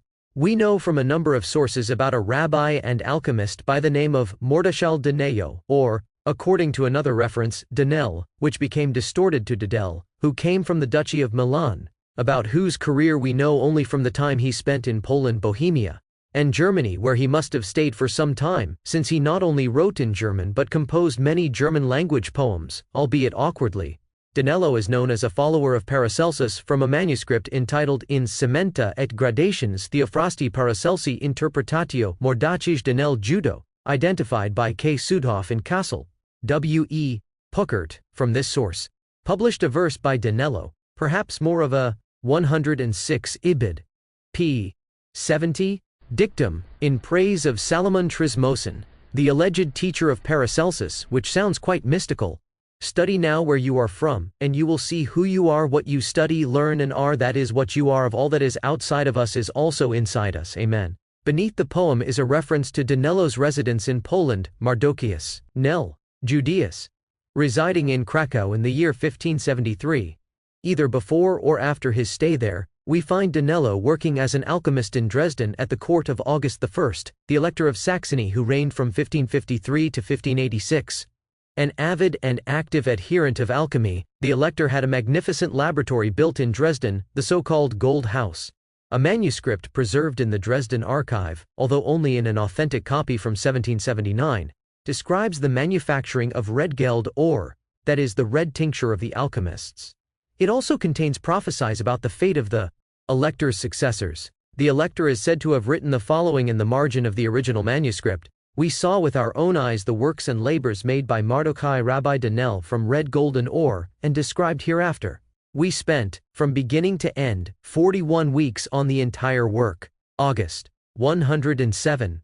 From Saxony, Danello went to Prague, to the court of Emperor Rudolf II, 1576 to 1612, an even more famous patron of alchemy and other occult disciplines. Among the alchemists, the emperor was called the German Hermes Trismegistos. In Prague, Danello again composed verses on the demise of a famous past alchemist. In these, there is no indication of 107 on Augustin and his court alchemists. C. Kiesewetter, Die Geheimwissenschaften, Leipzig, 1895, pp. 102-12. Any relationship of this adept to Jewish sources, let alone to the Kabbalah. The historically documented author Abraham ben David Portaleone of Mantua wrote his treatise De Auro Dialogi Tres in Latin in 1583, and it was printed in Venice a year later. Portaleone distinguished among three types of gold: vulgar gold, chemical gold, and divine gold, the latter of which was the exclusive domain of the Kabbalists. Did he understand the symbolism of the Kabbalists?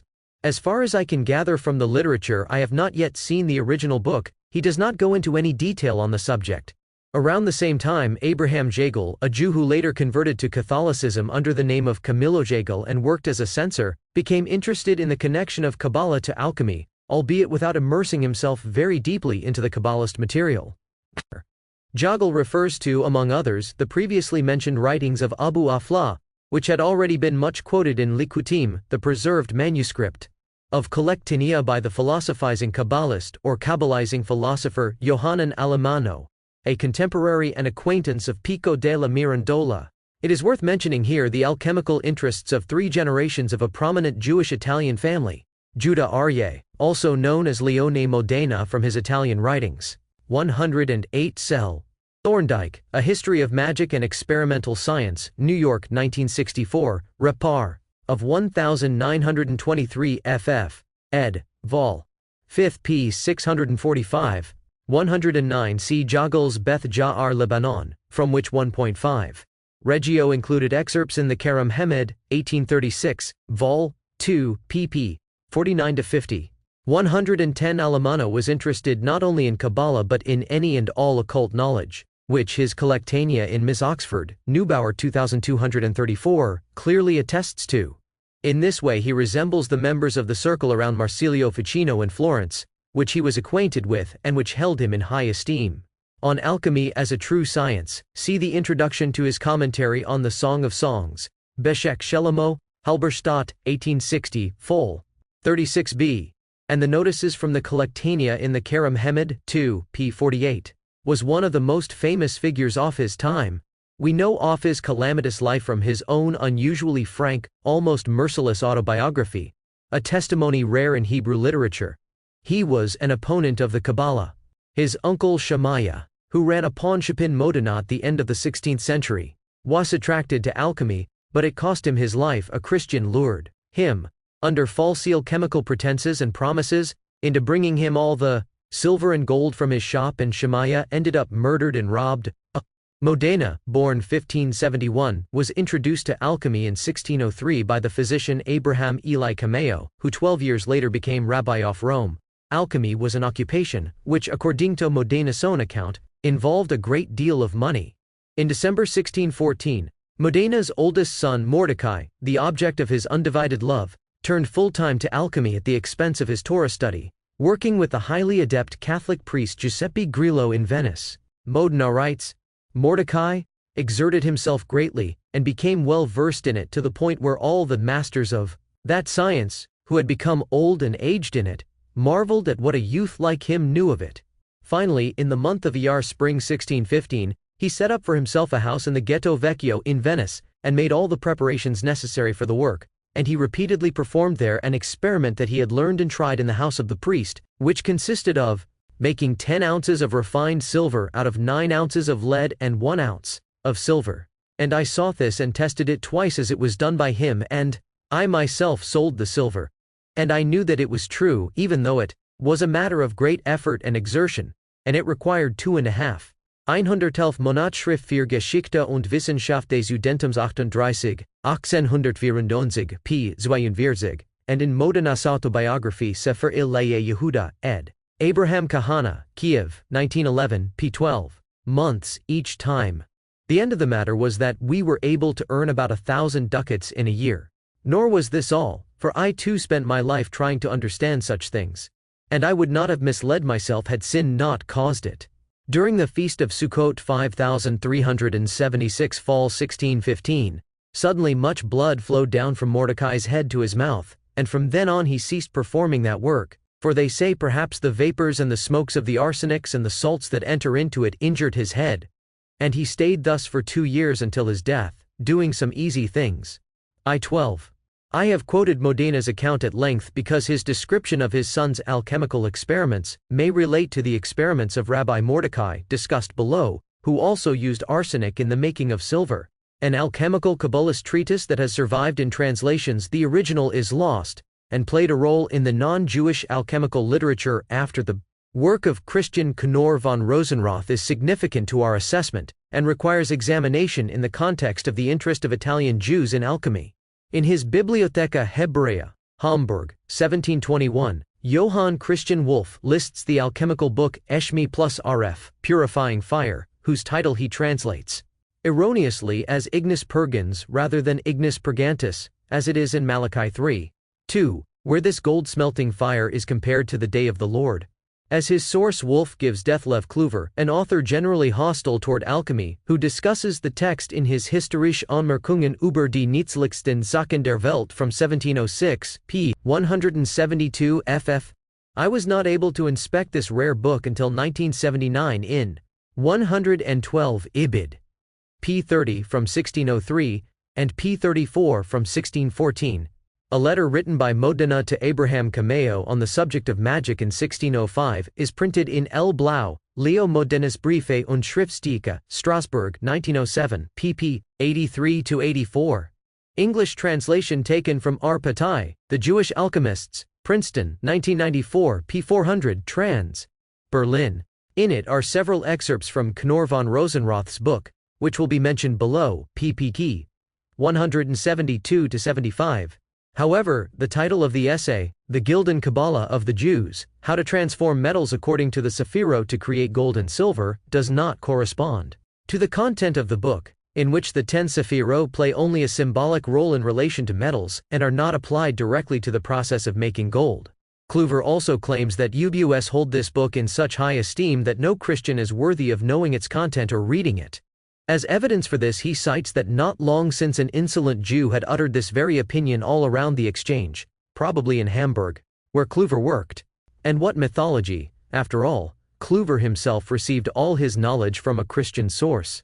Knorr von Rosenroth quite surprised the Christian world when he announced on the title page of the first volume of his Kabbalah Denudata, Kabbalah Unveiled, Sulzbach, 1677, that it included, among other texts, a compendium of the Kabbalist alchemical book, Eshmi plus Rf, about the philosopher's stone, etc. 113. This announcement must have attracted the attention of anyone interested in alchemy. H. Kopp, the only historian of alchemy, who until then had been troubled by this book, wrote that he looked for the text in vain in the first part of Kabbalah Denudata 114, but this famous scholar did not search thoroughly enough. Moreover, he took false comfort from his misunderstanding of a note in the alchemical book Kompath der Weisen 1782, which he thought indicated that the text was mingled together with the Zohar, and was thus unrecognizable. In fact, the first 20 quotations stand out clearly and are for the most part literal translations of the first 8 chapters of Eshme Plusar. Knorr von Rosenroth. 113th Compendium Libri Kabbalistico Chimici, Ich Mizaref Dicti, de Lapide Philosophico. 114 H. Kopp, Die Alchemie in Altere und Neuerer Zeit, Heidelberg, 1886, Vol. 2, p. 233, could rightfully claim to have provided a compendium of this work, as the major parts are all included, albeit split up or dispersed among various places. The quotations are located in the first volume, pp. 116-18, Generalia, from Chap. 1, pp. 151-52, Gold, p. 185, Tin, pp. 206-7, Iron, p. 235, on Gehazi, the servant of Elisha, from Chap. 1, p. 241, Sulfur, pp. 271-72, Copper, pp. 301-5, Gold, pp. 345-46, Lead, pp. 35,960, Silver, p. 430, on the Dove as a preparatory stage of the work, pp. 441-42, Quicksilver, p. 455, on the River Jordan as an alchemical symbol, p. 456, Silver, pp. 483-85, Silver, p. 570, Copper, pp. 625-26, Lead, and pp. 683-84, Iron. There remains the question of the character and authenticity of these fragments. The wording and content quite clearly indicate that Knorr von Rosenroth was working from a Hebrew source, not from Latin or any other language. In his literal, albeit not always correct translation, the Hebrew language shines through the non-chemical passages about which I cannot form any opinion. From Knorr von Rosenroth's rendering of the technical term transmutatio, p. 548. With the Hebrew serif we may presume that the original author used this word. Wordplays such as equating yesod with quick, p. 304, p. 456 uses.1. Vikid htv bhli mct mlmd kshiv materia operis for Homer ha, melaka. Yet more evidence of the usage of melaka. 116. He may also have used the Hebrew tamira in this technical sense, which Knorr von Rosenroth translated in several places with transmutatio. In other writings, the verb hafak is used in the sense of transmuting. Mahapikataha. Matikoth is used in an alchemical manuscript in the Staatsbibliothek, Berlin as a translation of Transmutario, as Steinschneider noted in his Verzeichnis der Hebräischen Handschriften, Zweite Abteilung. Berlin, 1897. p. 120. This collection of various alchemical texts and excerpts does not date back further than the mid to 17th century, since it cites writings by Joseph Solomon Delmedigo, on p. 121, and may in fact originate from a disciple of Delmedigo's, Abraham ben Mordecai Azulai also. Silver, p. 441, for it is the fundamentum totius artis transmutatoris, the foundation of the whole art of transmutation.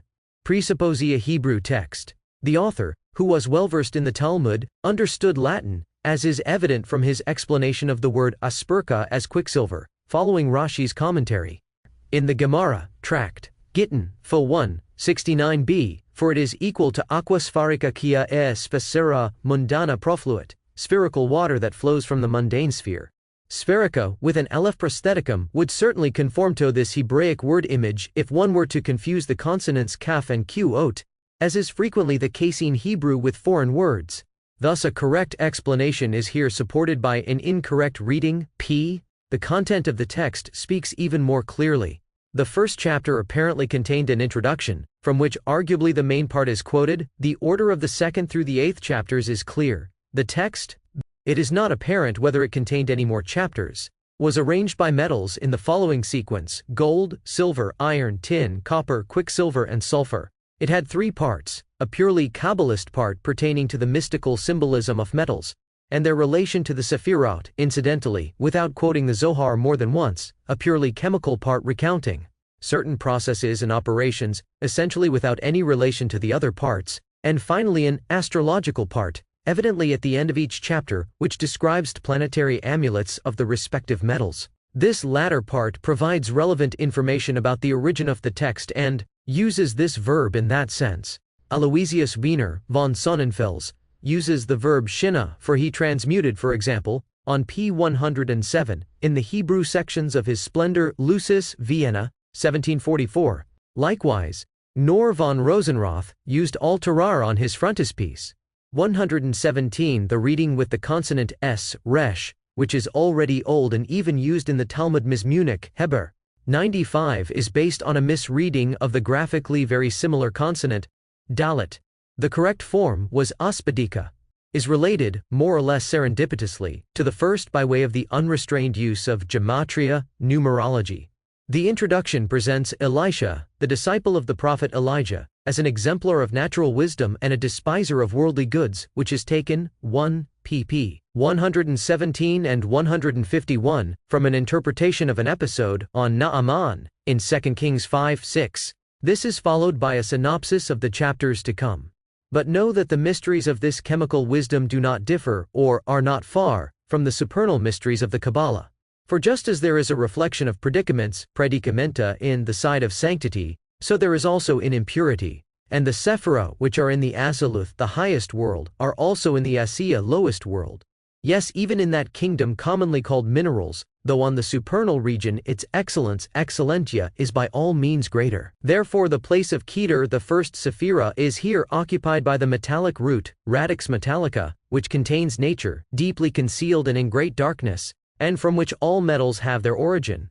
Thus, Keter is concealed, and from it emanate all the other Sefirot. Lead takes the place of Hokmah. Just as Hokmah stand closest to the Sephira Keter, so lead emerges out of the radix metallica directly, and in another similar allegorical depiction, enigmati bus, it is called, like Hokmah, the father of the subsequent natures natural. Tin takes the place of Bina, which shows its rigor and judicial severity by its grayness, which resembles the hair of old men. 118. Lead seems to be considered here one of the symbols for the prima materia, and by its gnashing. 119. Silver is related by all the masters of the Kabbalah to Hesed, primarily because of its color and use. To this also belong the whitish substances. Then follows the red. Gold is placed under the Gevura in the most common opinion of the Kabbalists. According to Job 3:7-22, it is also related to the north, less for its color than for its heat and sulfur. Iron is related to Tiferet, which is also called, according to Psalm 2:12, Zir Anpin, the impatient one. 120. Netzah and Hod are the place of the androgynous copper, just as the two pillars in the Temple of Solomon, which were made of copper according to 1 Kings 7:15, are related to these two modes. Yesod is quicksilver, for this Sephira is given especially the surname Hay, living. Finally, the medicine of metals, see below, is related to Malkut because, among many reasons, it represents the two remaining natures under the metamorphosis of both gold and silver, the right or the left side, judgment or mercy. Of all this more will be said elsewhere in this book. Thus I have handed you the key to 119. Gnashing appears in the Bahir as a vowel symbol of the strict judgment, par. 28. Here it is applied to the so-called tin cry, which is already mentioned in the alchemical book Emek Ha-Melech, mentioned above, fol. 3b. If a bar of tin is bent, it will cry as the crystal structure is disrupted, trans. 120. This is common symbolism in the Zohar, especially in the two Adroth, the Idra Rabbah and the Idra Zuta. What the Christian Kabbalists mistranslated as macro, anthropos, or the great primordial man, is in fact in the original Zohar the patient. 1. The uppermost Sephira, in which the forces of strictness do not exist, as opposed to the impatient one, where these forces do exist. 121. In the Kabbalah, especially with Joseph Gikatila, the biblical name of God, El-Hay, the living God, is considered to belong to Yesod. In the Zohar and in Gikatila, quicksilver, Hebrew Bisef-Hay, is not present, but already vital justify this allocation of quicksilver to Yesod cn 95. Lock most of the closed gates, and have opened the door to the innermost sanctums of nature. 122. But if anyone wishes to arrange this order differently, I will not be in opposition to him, for all is tended to one truth. For it could be said that the three upper Sefirot are the wellspring of all things metallic. Thick water, the prima materia, would be Keter, salt, Bokma, sulfur, Bina. The lower seven Sefirot would represent the seven metals, namely, Gedula, Hesed, and Gevura, silver and gold, Tiferet, iron, Netzah and Had, tin and copper, Yesod, lead, Malkur. In such a system, the metallic, feminine and the moon of the wise, also the field into which are sowed the seed of the secret minerals, and as is implied, the gold water, as is written in Genesis 3:6-39. But know this, my son, that mysteries are hidden herein that no human's tongue can utter. Therefore I shall no longer sin with my tongue but hold my mouth at bay. Kabbalah Denudata 1 pp. 116-18. My impression is that not much is missing from this introduction, and that it may have had a complimentary closing. A few remarks on this long quotation are in order. The first scheme, in which everything is pretty much jumbled together, does not conform to any known Sefirot symbolism or alchemical ranking of metals. That the highest Sefirot also encompasses lead and tin seems very artificial and scarcely comprehensible. In Kabbalist terms, the Sephira Hesed is here under quicksilver and understood as metal and a symbol of male sexuality. 122. I found a similar phraseology in the Column Terrae by Thomas Vaughan, Eugenius Philolethus, almost at the end of the book. If thou doest know the first matter, know also for certain, thou hast discovered the sanctuary of nature, there is nothing between thee and her treasures but the door, that indeed must be opened. Vaughan, Magical Writings, op. Cit. p. 152. This corresponds to several sources, which I have cited above. 123. No less striking is the assertion of the androgynous nature of copper, for which I could not find any evidence in the alchemical literature, even though it may be explained by the symbolism of the two copper temple pillars. The medicine of metals is a common name used by the alchemists for the philosopher's stone. It evidently derives its meaning from the alleged power of the stone to transmute for example, base metals into precious ones. 124. On the other hand, there is a contradiction when, according to the much more plausible second scheme, Malkut is described with overt symbols of the prima materia. In the 8th chapter, Kabbalah Denudata I, p. 456, the moon of the sages is referred to expressly as materia operas, material for the work. At the same time, the moon is called a medicine leading to white, because it receives its white splendor from the sun. This second scheme is remarkable in two respects. The differentiation of the three upper Sefirot, which themselves are not metals but the wellspring of all things metallic, from the lower seven, which are actually six metals together with the prima materia, may prove that the author had already been under the influence of the innovations brought about by Paracelsus, who considered salt, in addition to quicksilver and sulfur, such a basic element, here called wellspring, of all metals. In the 16th and 17th centuries, the so-called thick water is sometimes the surname of mercury, or quicksilver, and sometimes that of chaos or prima materia, which of course can mean the same thing. It is unclear how the author envisaged the connections between the last Sephira, which he equated so unambiguously with the prima materia of alchemy, and the first Sephira, which belongs to the well springs of metals v. Secondly, there is in this scheme the bizarre interpretation of Genesis 36:39 with respect to the purification of quicksilver. This verse, which in the Torah ends the enumeration of the Edomite kings, who reigned even before the Israelites in Edom, with the naming of the wife of the last of these kings, has a long and curious history, which cannot be expounded upon here. 126. The passage reads, "And King Baal-Hanan, son of Achbor, died, and Hadad reigned in his stead, and the name of his city was Pau, and the name of his wife was Mehetabel, daughter of Matred, daughter of Me-Zahab." The second name of the father, Me-Zahab, literally gold water, suggests an alchemical interpretation, as in the following dismissive remark by Abraham ibn Ezra, from his 12th century commentary. Some find here an intimation of those who make gold from copper, and these are idle. 125. There are long elaborations on the equivalence of the prima materia to chaos and quicksilver, as well as thick water, especially in the writings of Thomas Vaughan, for example, in Magia Adamica and Lumen de Lumine. I could not ascertain whether these symbolisms are in the 1597 book on Heilig Chaos by the German alchemist Heinrich Kunrath. Another term found in the Eshmi plus RF but almost certainly not in Jewish sources is Kabbalah natural is Kabbalah denudata I, p. 449. I suspect that it originates in Paracelsus, which might also be the source for the term gut, derived from the Hebrew word for lion cub, and popular with the Christian Kabbalists of the 16th and 17th centuries. For matter of the metallic medicine, lay, the prima materia. 126 in Zohar 1.14b, it says that Rabbi Yohanan ben Zakkai gave 300 interpretations on this verse. The same is written in the Midrash HaNe'elam in the Zohar Hadassah full 6d to 7a. One such mystical interpretation is in the Idra Rabbah in Zohar 3.13b and 142a, which played a large role in the history of the Kabbalah. The verse from Genesis incited much speculation among the mystics. In his article on alchemy in the Encyclopedia Udaykital, Vol. 2, Kernel, 543, Suler speculates that the name Mehetabel might have reminded the alchemists of the Greek word metabol for transmutation. I find this unlikely and empty chatter. In point of fact, the word zahab was used in Hebrew around 1400 as an alchemical equivalent to gold water. In addition to the author of the Esh Mezaref, another Jewish scholar, Benjamin ben Emmanuel Musafia, a physician and philologist well known in his time, published a Latin text in praise of alchemy, titled Mezahab Epistola, Hamburg 1640. The text deals at great length with the alchemical interpretation of this verse. Mezahab is the aurum potabile, potable gold of the alchemists. The author seeks to deduce the importance of Jews in alchemy from the Bible, and for this purpose, rather arbitrarily consults numerous biblical passages and later sources.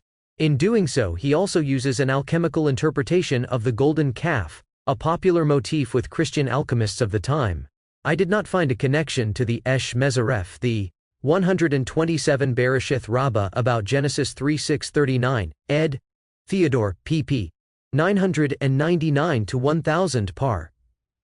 83-4, as well as a parallel passage in the first Targum Yerushalmi. What is gold and silver to me? The rich father is supposed to have exclaimed. In the second Targum Yerushalmi it says, however, that Matred, the father of Mehetabel, was a goldsmith who became rich, etc. And the 13th century Geminite, author of the Midrash Hadadol Ha-Gadel, ed. M. Margulies, Jerusalem, 1947, 1.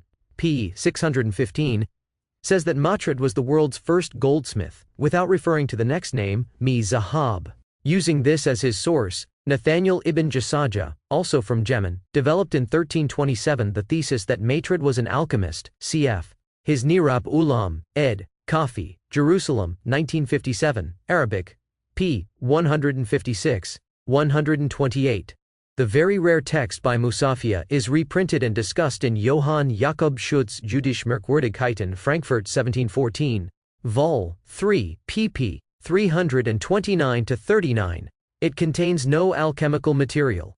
A more extensive commentary on Musafia's epistle can be found in Johann Ludwig Hahnemann's Ovum Hermetica Paracelsio, Trismegistum, id est Commentarius Philosophico, Chemico Medicus in quandam epistolum Mezahab, dictum diar, Frankfurt, 1694. I was able to leaf through a copy of this 400-page book in London in July 1927, and found no material relevant to Jewish alchemy. Curious in regard to Musafia's motif of the alchemically understood golden calf is a book I saw in Amer Isia in 1938, Moses Guldini's Kalb, Nebs dem Magischen Astralischen, author of which deviates from his own scheme of assigning the elements to the Sefirot whenever his symbolism becomes too tight. Then, its strange and ingrafted character becomes obvious. Thus he has to assign tin to the Sephira Netzah Jr and gold to Tiferet, in order to sustain the alchemical symbolism of the sun and accommodate gold's status as the most perfect of stones. While the sun remains bound in the Kabbalah to this Sephira, gold is always assigned to the strict judgment. The moon symbolism of silver had to be completely abandoned by him since, in the Kabbalah, it represents the last Sephira Malkut, and can in no way be related to Hesed, toward which the silver symbolism of the Kabbalah tends. In any case, gold does not occupy an overly significant place in the whole scheme, since the author generally yields to this symbolism. Nor does he have any particular reason to emphasize it, and one can understand why he cites and teaches only one of the chemical practices, the transmutation to attain silver. The process, which he describes in detail, partly in chemical terms, and partly in alchemical symbols, is to take about 4 months. In Re Metallica de Argento, Knorr von Rosenroth cites the work of a Rabbi Mordecai, from the 3rd chapter of the Eshmi plus Aref I pp 483-85.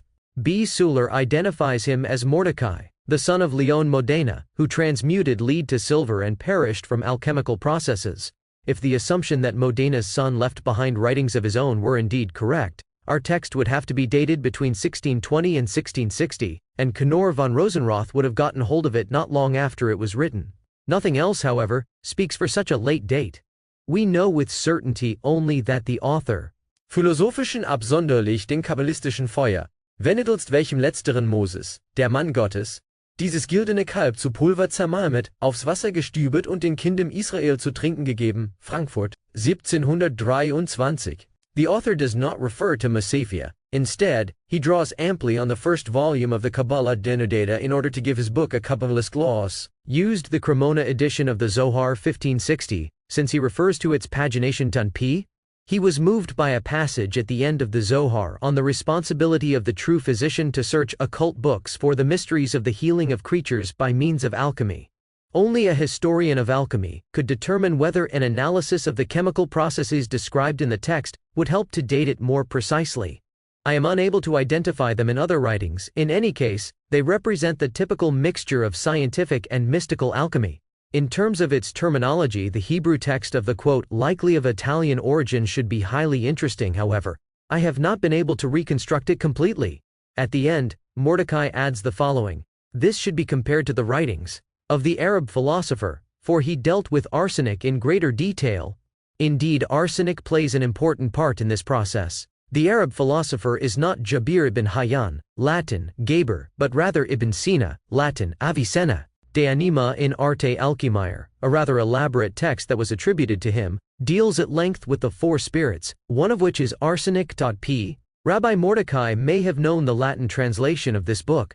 That he knew Latin is evident from his discussion of the Latin name for the planet Jupiter, Hebrew, Sedek, which was forbidden to be uttered because of its derivation from a pagan cult. His explanation of iron combines Kabbalah with alchemy in its symbolism. This metal is the middle line reaching from one end to the other. In the Kabbalah, this is a definition of the Sefirot Tiferet. Here it is that male and bridegroom, without whom the virgin cannot be impregnated. This is the son of the wise, without whom the moon would be in perpetual darkness. He who knows its rays works in daylight, the others grope in the night. P. I do not understand the alchemical exposition of lead and sulfur. I-32 elsewhere, he assumes that the alchemical symbolism of the green, red and black lion is known. F. It is impossible for me to determine the age of the text, except for the speculation that here mentioned Rabbi Mordecai is the son of Leone Modena. I have already demonstrated that the text cannot have been written before 1560. While the author was familiar with the migration of alchemists through the 4 worlds in the later Kabbalah, he makes no mention of the specific ideas of the Lurian Kabbalah that began to spread from Italy in the beginning of the 17th century.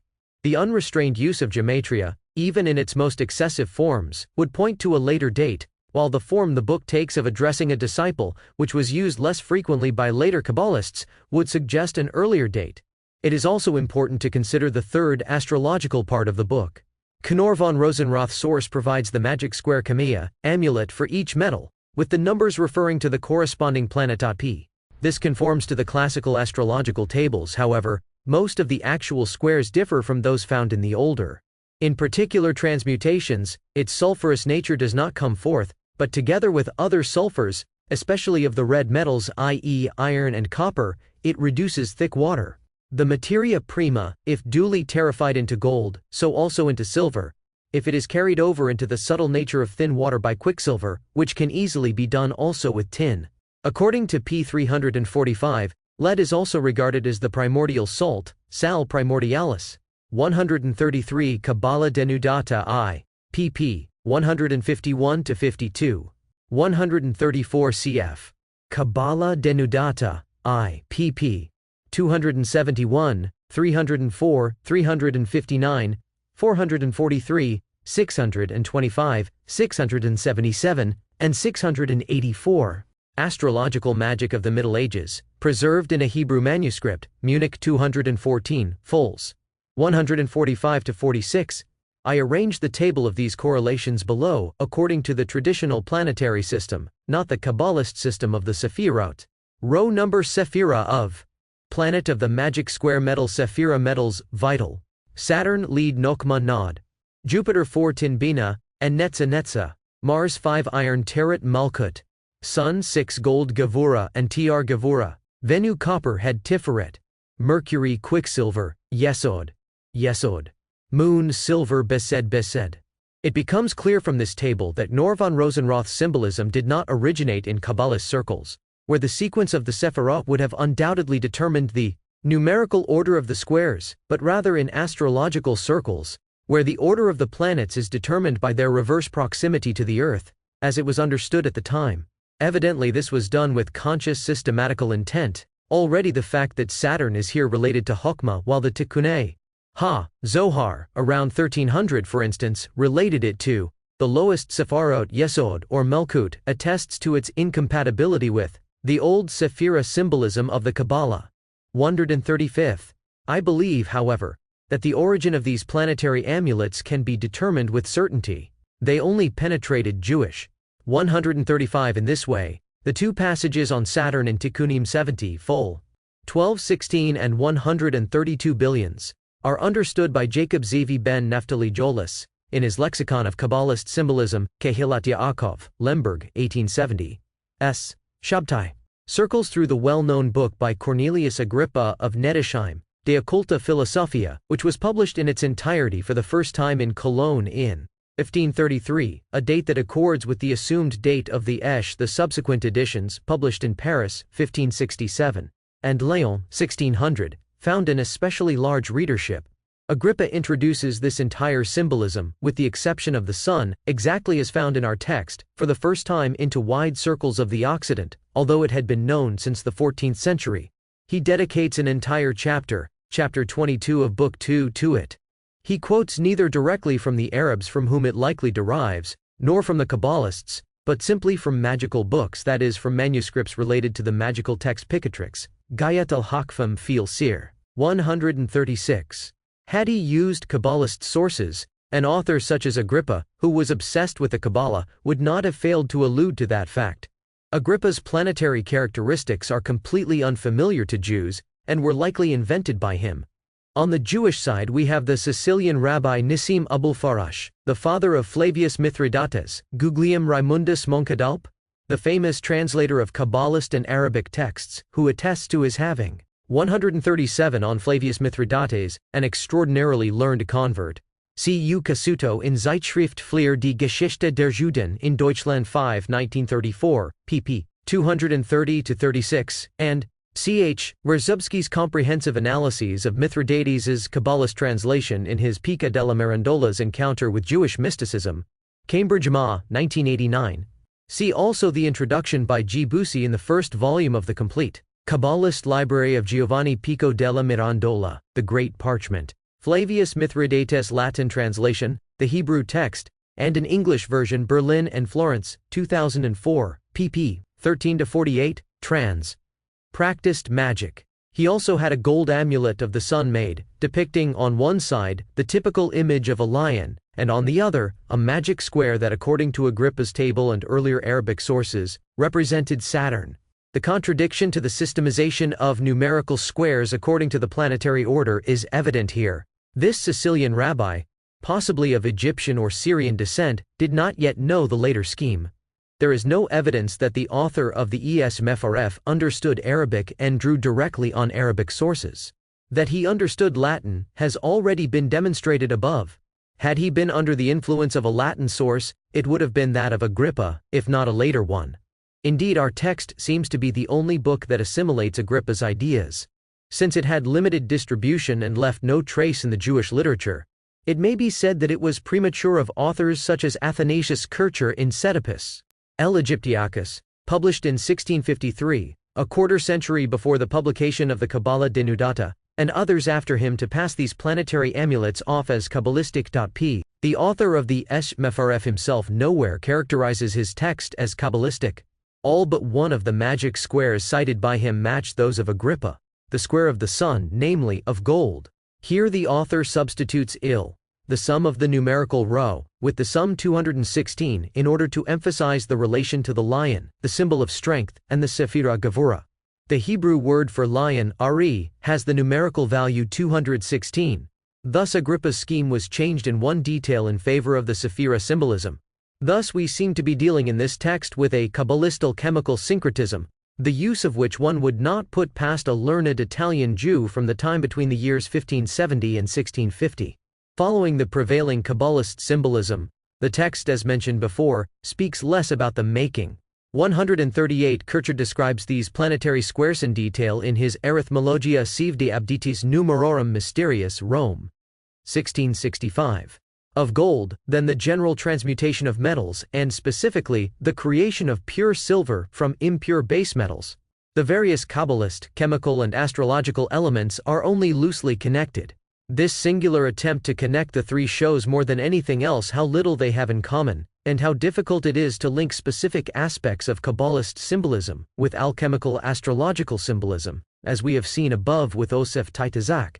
In my judgment, this rather inept attempt speaks as much against the existence of a true Kabbalist alchemical tradition and tendency among Jews, as it attests to the strength of non-Jewish influences on individual Kabbalists, which would be most probable in Italy. Except for Knor von Rosenroth, no one knew about this text. The assertion of the English theosopher and occultist W. W. Westcott, who belonged to the circle around Madame Blavatsky, that the Me plus Rf still existed in a Hebrew or rather Aramaic Chaldean text as a special tractate merits no credence. The fate of Knor von Rosenroth's copy can no longer be ascertained. It is not in his estate, the major part of which was given to his friend Franciscus Mercurius van Helmont. It is certain that those authors who wrote after him only knew the book from the Kabbalah denudata.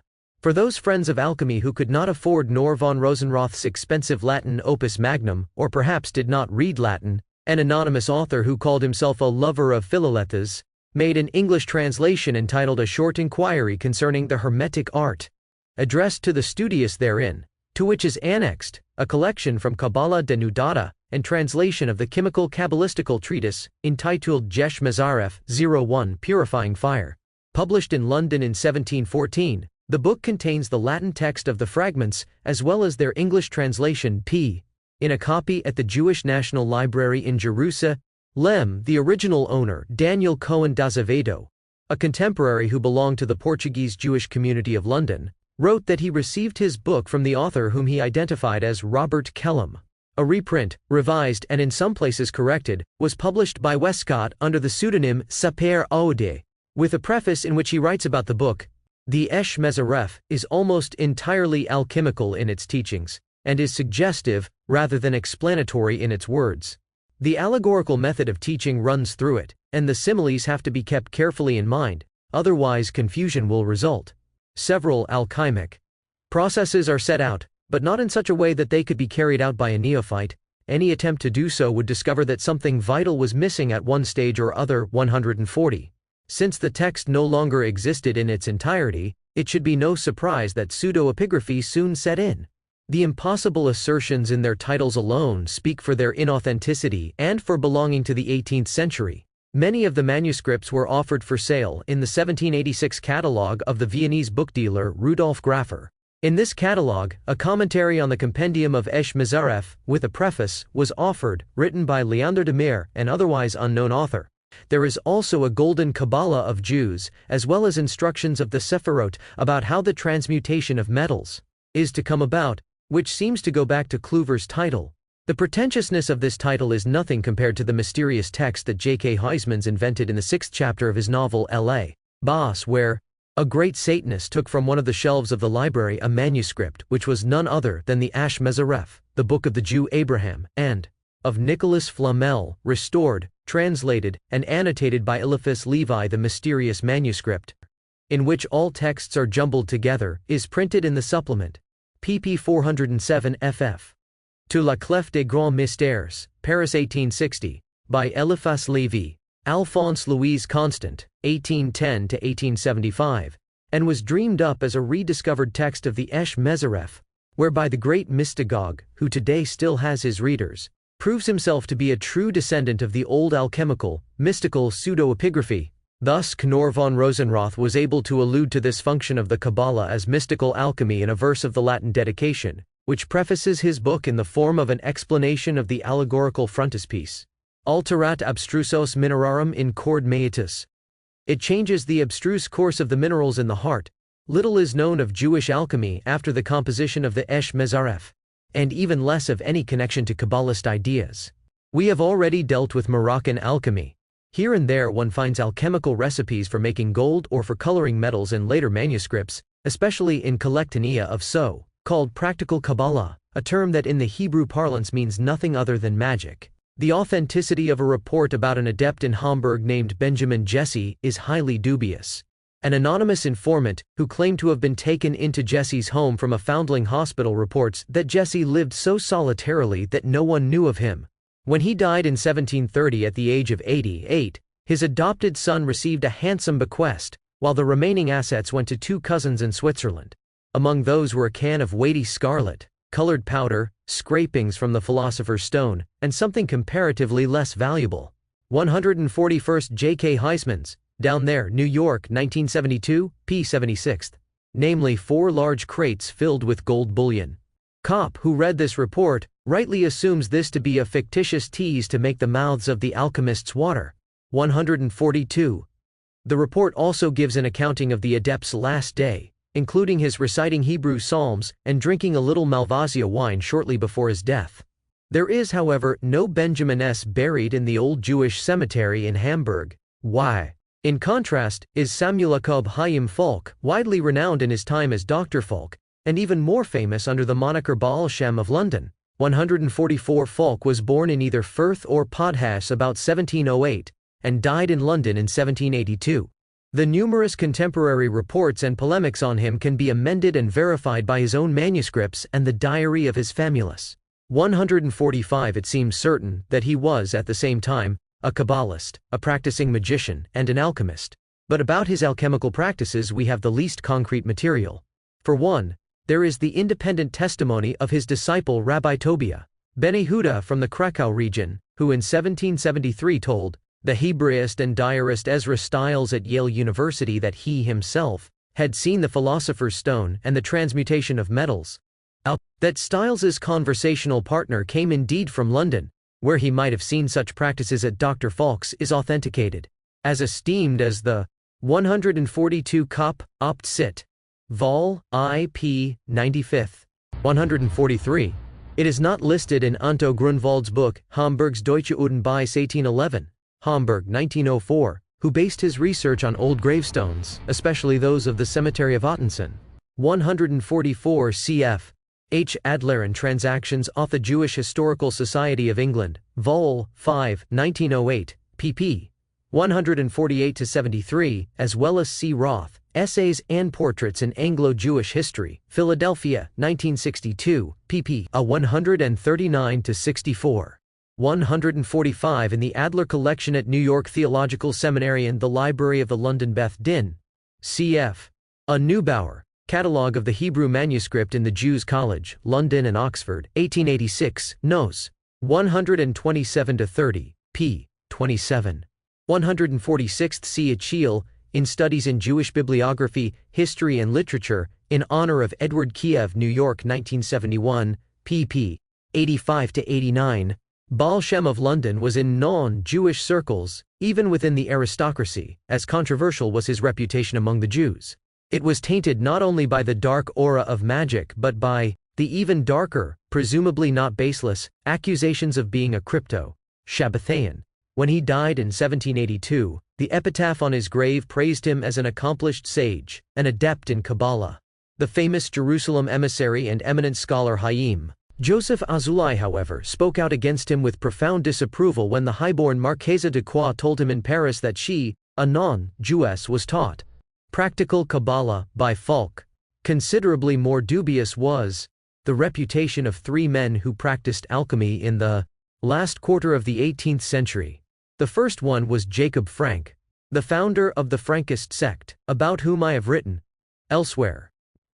148.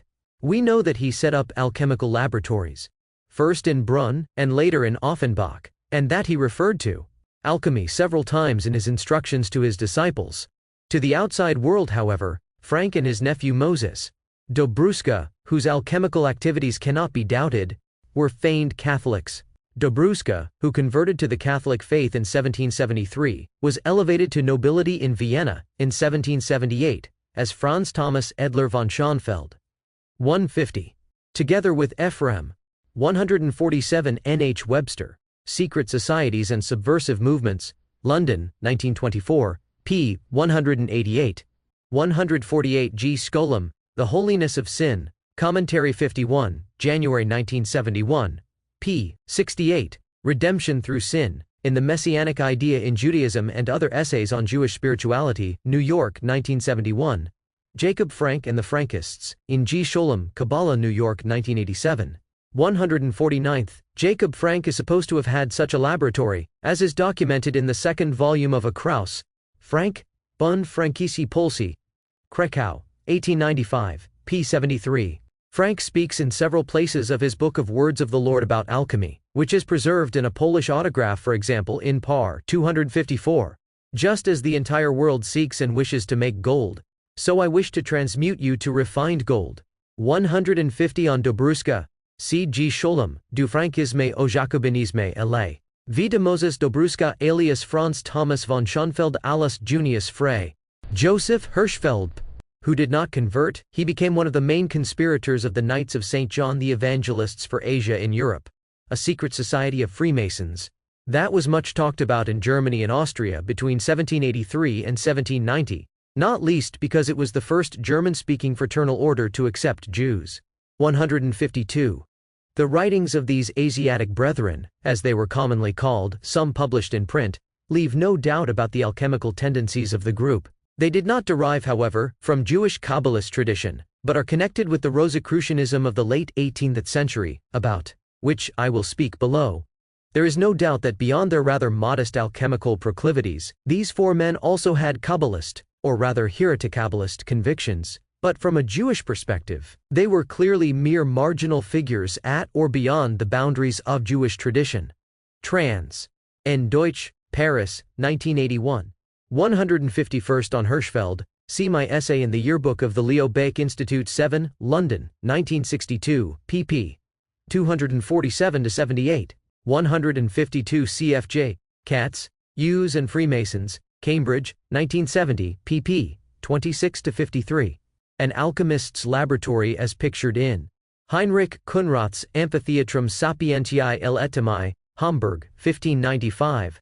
DN. Concluding this study, I will return to the initial question of how alchemy and Kabbalah became widely synonymous among the Christian theosophers and alchemists of Europe, and the impact of this process of identification on its literature.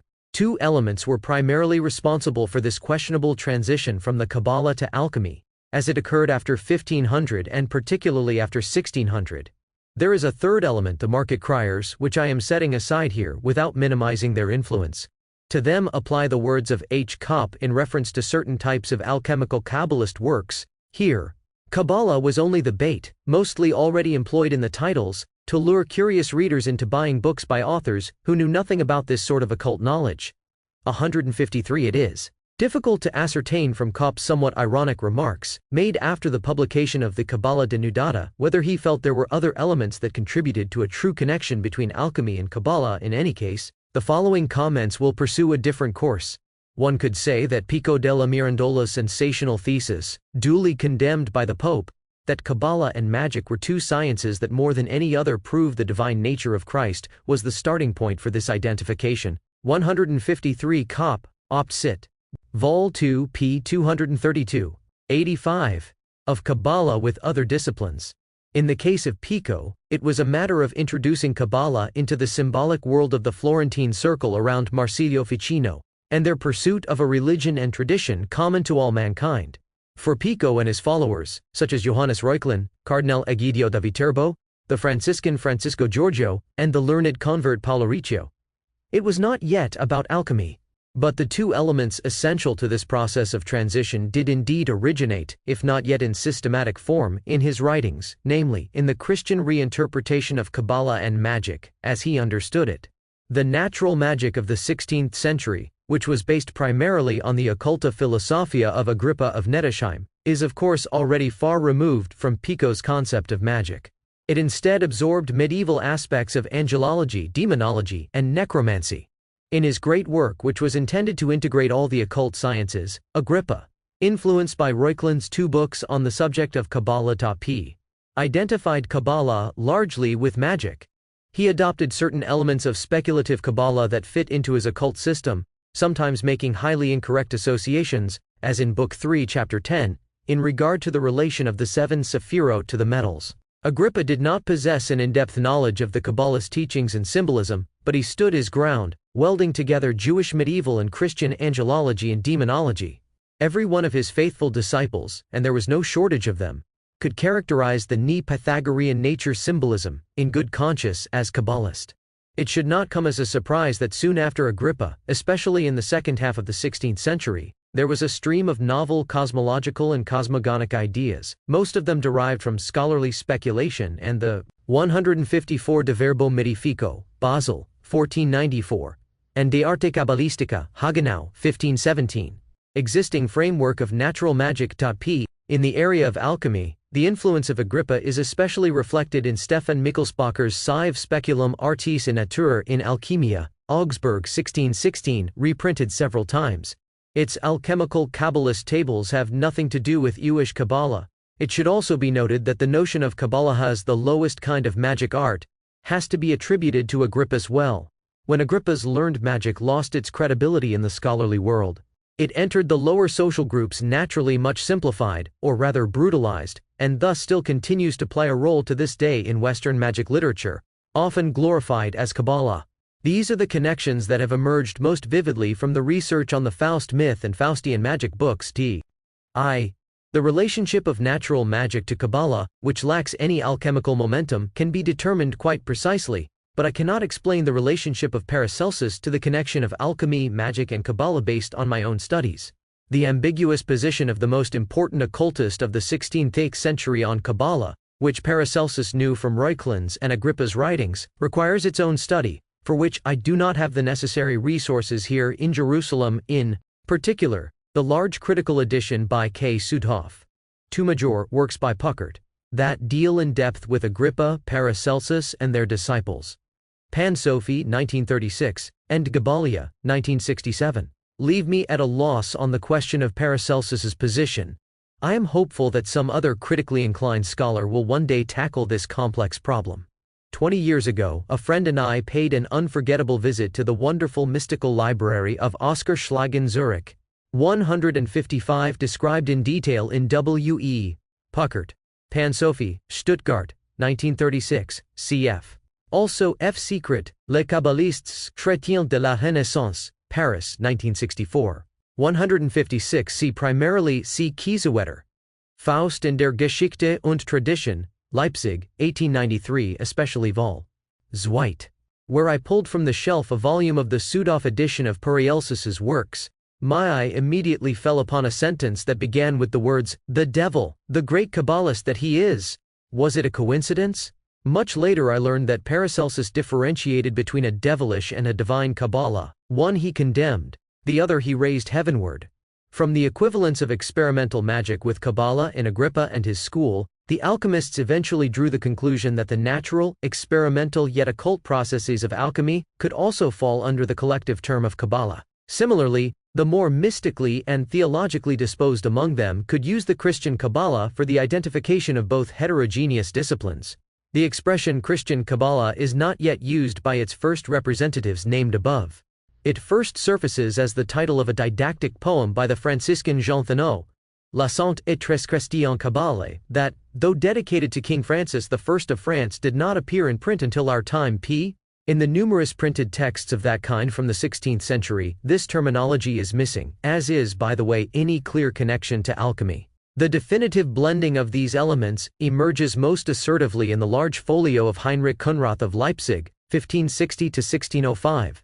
at the time a famous alchemist and mystic, titled Amphitheatrum Sapientiae Temptae Solius Ver, Christiano Kabbalisticum, Divino Magicum Ninon Physico-Chemicum Tertrinuum Catholicum, Hanover 1609. It emphatically argues for this identification process. The verbose author revels in the pictorial world of the disciplines listed by him on the title page. His ideas of what constitutes Kabbalism are evidently determined by a compendium published by Johann Nidanus Pistorius, Artis Kabbalistic, E. Basel, 1587, a folio of nearly a 157 cf. J. L. Blau, The Christian Interpretation of the Kabbalah in the Renaissance, New York, 1944, pp. 89-98, 1-144. 1,000 pages in which 2 authentic texts of Kabbalah are grouped with Christian Kabbalist writings by Pico, Reuchlin, Riccio, the Franciscan Archangelus de Borgonovo, and the popular Dialogi di Amore by Leo Hebreus, Luda Abravanel.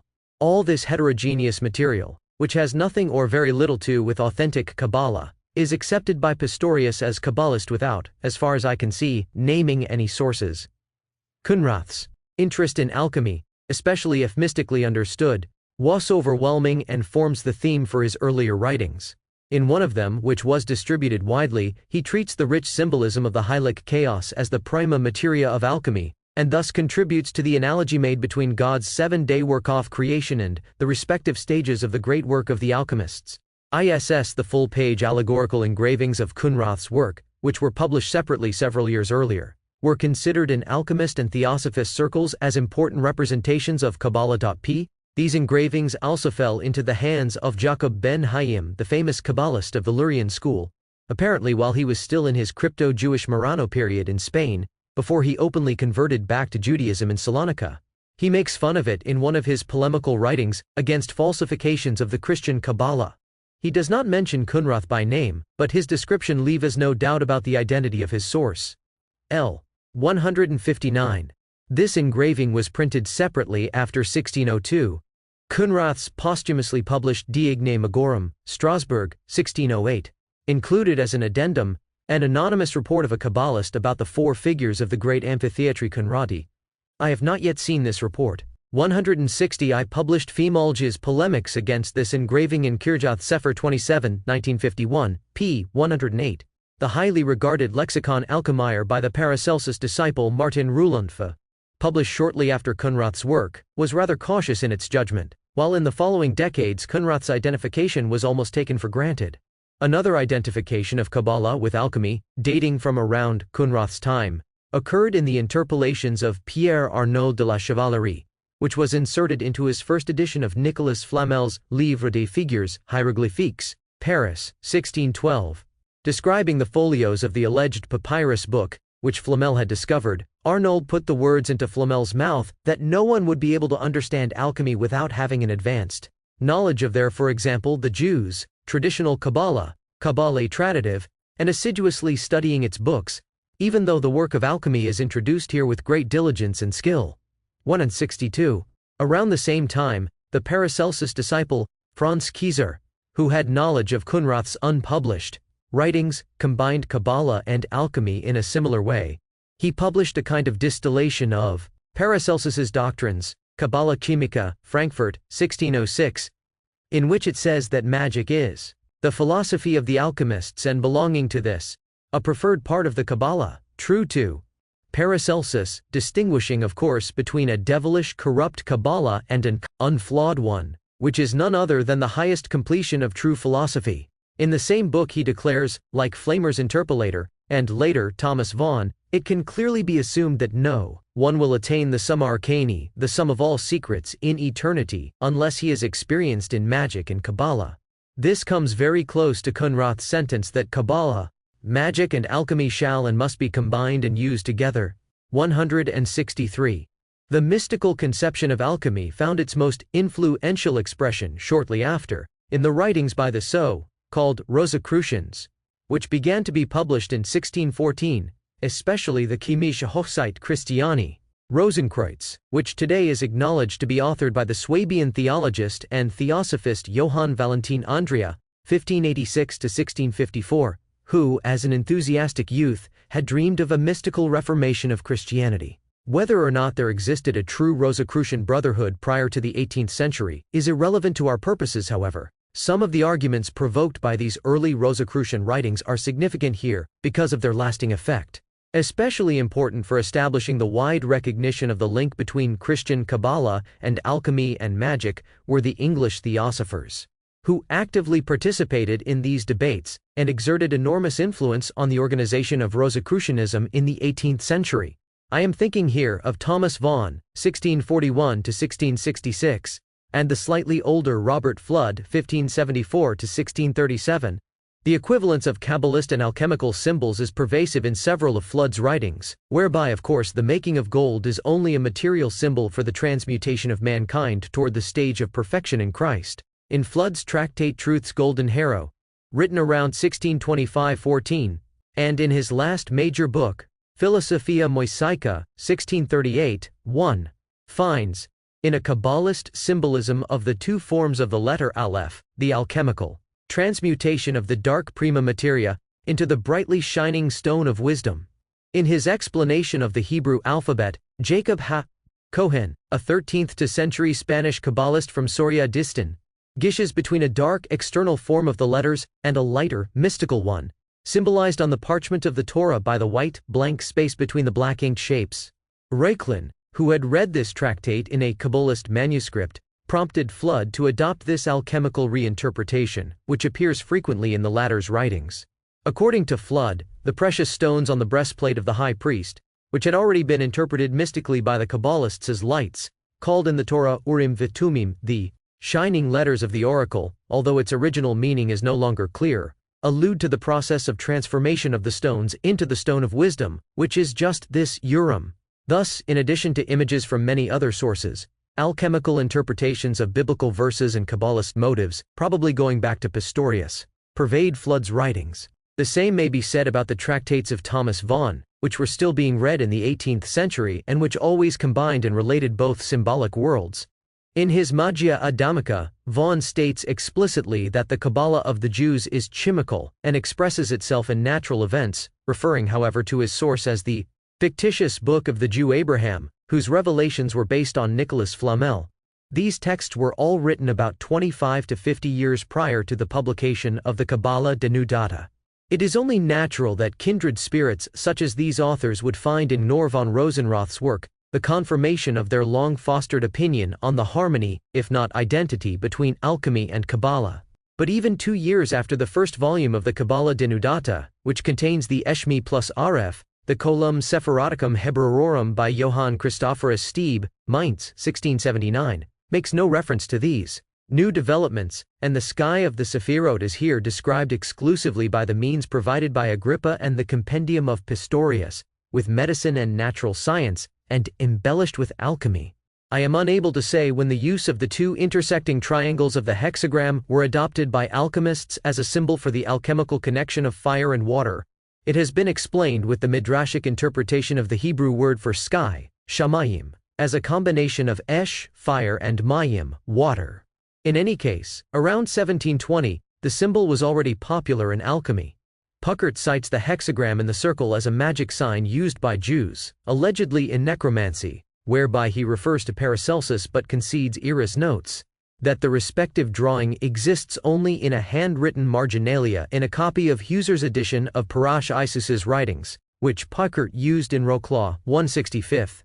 Magical hexagrams appeared of course in Jewish amulets, albeit not exclusively so, as the Seal of Solomon and later as the Shield of David. Surely this Jewish terminology was known to the alchemical author who in 1724 published in Berleburg, a famous center of Christian theosophy, a booklet titled Natura Namrantis and Naturator Mystinum in Scuto Davidico Exhibitum.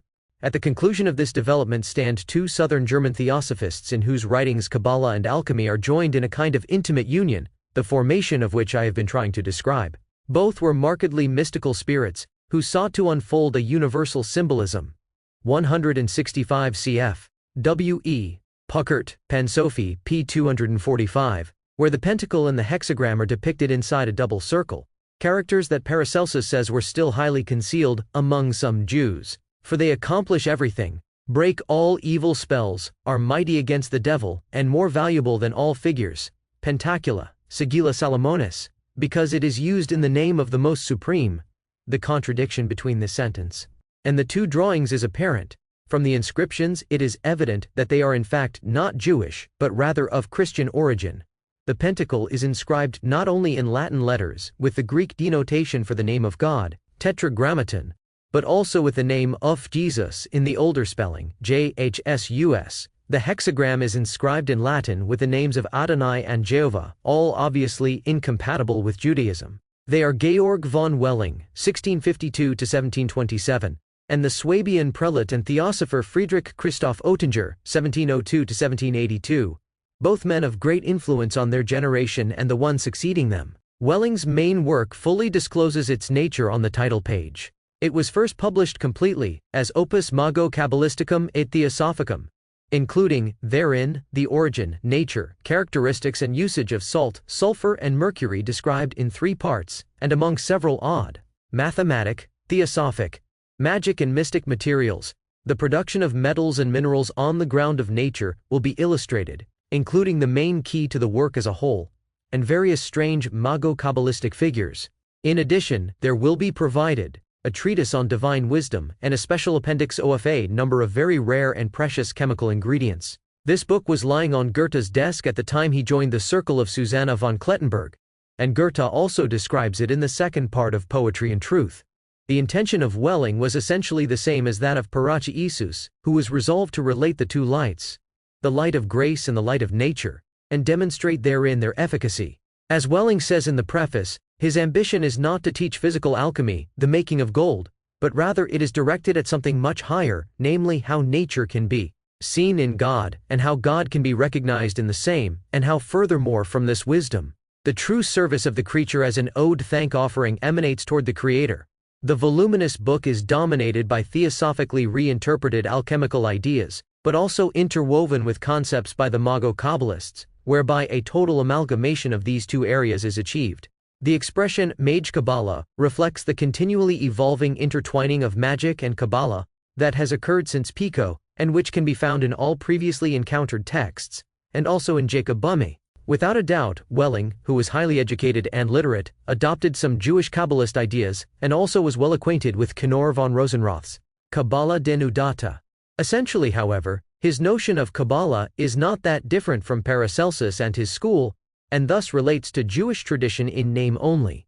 The fundamental myth that forms the starting point of Welling's work, especially in the first chapter on salt and the 7-day work of creation, and was adopted later by many others, is foreign to Kabbalist tradition. It is an original version of the revolt of Lucifer at the beginning of the creation, which derives from the Jewish Apocalypse, the Book of Enoch, and was further expanded by the Gnostics. Welling's basic thoughts in this regard have rightly been called a cosmic history myth. 166 At the beginning, there was the world of light of God and the spirits, at the center of which stood Lucifer, reflecting the divine as the first and most magnificent of God's creatures. But Lucifer's will inhibited the effect of the divine light. Thus in his sphere arose a space of chaos, of darkness and gravity, from which God created the solar system. While reveling in the consciousness and appreciation of the encompassing glory, Lucifer had in fact forgotten his origin and therefore by developing his own will, sequestered himself from God. According to God's plan, it was Adam, not Lucifer, who was supposed to be in his image and dominate the earth. But Adam turned away from God in his fall, and this results in the battle between Lucifer's forces and those of God in the creation and humankind itself. Only at the end of days will God's interfering fire of strength transform the world, restore God's world of light and return all beings, eventually even Lucifer, to their original harmonic pre-dialectical state. Thus each of Paracelsus's 3 basic alchemical elements, salt, sulfur and mercury, have a special relation to one of the epochs of salvific history, salt to God's world of lights, the fall of Lucifer, and the creation of the world, sulfur to the balm of life of all. 166 cf. Atrunz in Goethe's Werke, Hamburg, 1955, Vol. 9, p. 717, whose excellent summary I am following here. Creatures, but also to the destroying fire, which determines the state of humans after death and the end of days in the last judgment, and mercury to the bringing back of all things in the eon of the new heavens and the new earth. A Jewish Haggadic element that derived from the Mago Kabbalists, but was not necessarily Kabbalist is very significant for Welling. In the Esh Mayim, the fiery water which precedes the creation of the world, the three elements are combined. Welling represents this union with a circle inscribed with a hexagram, just as for the alchemists the two intersecting triangles were used as symbols for the elements water and fire. Thus, although Welling was probably unaware of it, it was through him that the figure of the Jewish shield of David acquired the symbolism of perfection in many alchemical and Rosicrucian texts of the 18th century. Of course, Welling also mentions authentic Kabbalist ideas, such as the speculations on the Sefirot, through which the Hebraic Kabbalists point out the different effects of the Godhead on the spirits, angels and earthly creatures. It is precisely from this that he breaks away, however, most decisively. This shows how little his book could have been a source for the knowledge of Jewish Kabbalah, and how here everything was becoming Christian and alchemical mystical. He wrote, p. 208, solely because we never could rhyme together all these mysteries and wonderful allocations with the truth of the Holy Scriptures, indeed also not have any reason to do so, because they the Jews do not recognize the 167. Whenever Welling cites the Mago Kabbalists, they are not authentic Kabbalist phrases, as far as I was able to ascertain. They seem rather like quotations from Paracelsus or related literature. It would be interesting to determine his sources. Revelation of the Divine Majesty's Fiat. 168. Their Kabbalah is such that one cannot force anything from it. But he who knows how to combine all the pieces of the New Testament with the Old Testament has learned the correct Kabbalah perfectly. The Jewish Kabbalah is nothing other than an abuse of divine names. With this deformation or transformation, if not transmutation, of the Jewish Kabbalah into something purely Christian, and thus more accessible for the alchemical reinterpretation, we have reached the end of the process that has occupied us here. So influential was Welling's book, that it was used as a main source of ideas in the formation of Freemasonry around 1780. Both the didactic publications of the Masonic Circle of Golden and Rosy Cross, and those of the Asiatic Brethren, which partially originated in the same circle but distanced themselves polemically from it, adopted Welling's Le Falser myth almost verbatim. Astonishingly, in the writings of the Asiatic Brethren, pseudo-Kabbalist mythology and authentic Kabbalist tradition joined together on the subject of the beginnings of creation, albeit one that derived from the heretic circle of the later adherents of Sabbatai Sevi. The authentic connection of Jewish Kabbalah with an alchemistic mystical symbolism of Christian character that was finally adopted by Friedrich Christoph Oettinger derived from theology and from published Christian interpreted excerpts of the Zohar 169. Jacob Boehme, who developed a Kabbalist symbolism of his own, was brought to Oettinger's attention by the 168. Welling seems to understand under fiat the divinity of Christ, alluded to in Genesis 1:3, which is not recognized by Jews. 169. Oettinger primarily used the collection of Gottfried Christoph Sommer, Theologus Soharichicum Christiana Amis Convenientis, Gotha, 1734. Frankfurt Kabbalist Koppel Heck TV? It is not necessary to discuss this chapter further here, since we now have two excellent studies on the prehistory of Kabbalist traditions in Swabian theology of the 17th century, and the Kabbalist and alchemical symbolism Oettinger by F. Hausermann, who delved deeply into these subjects.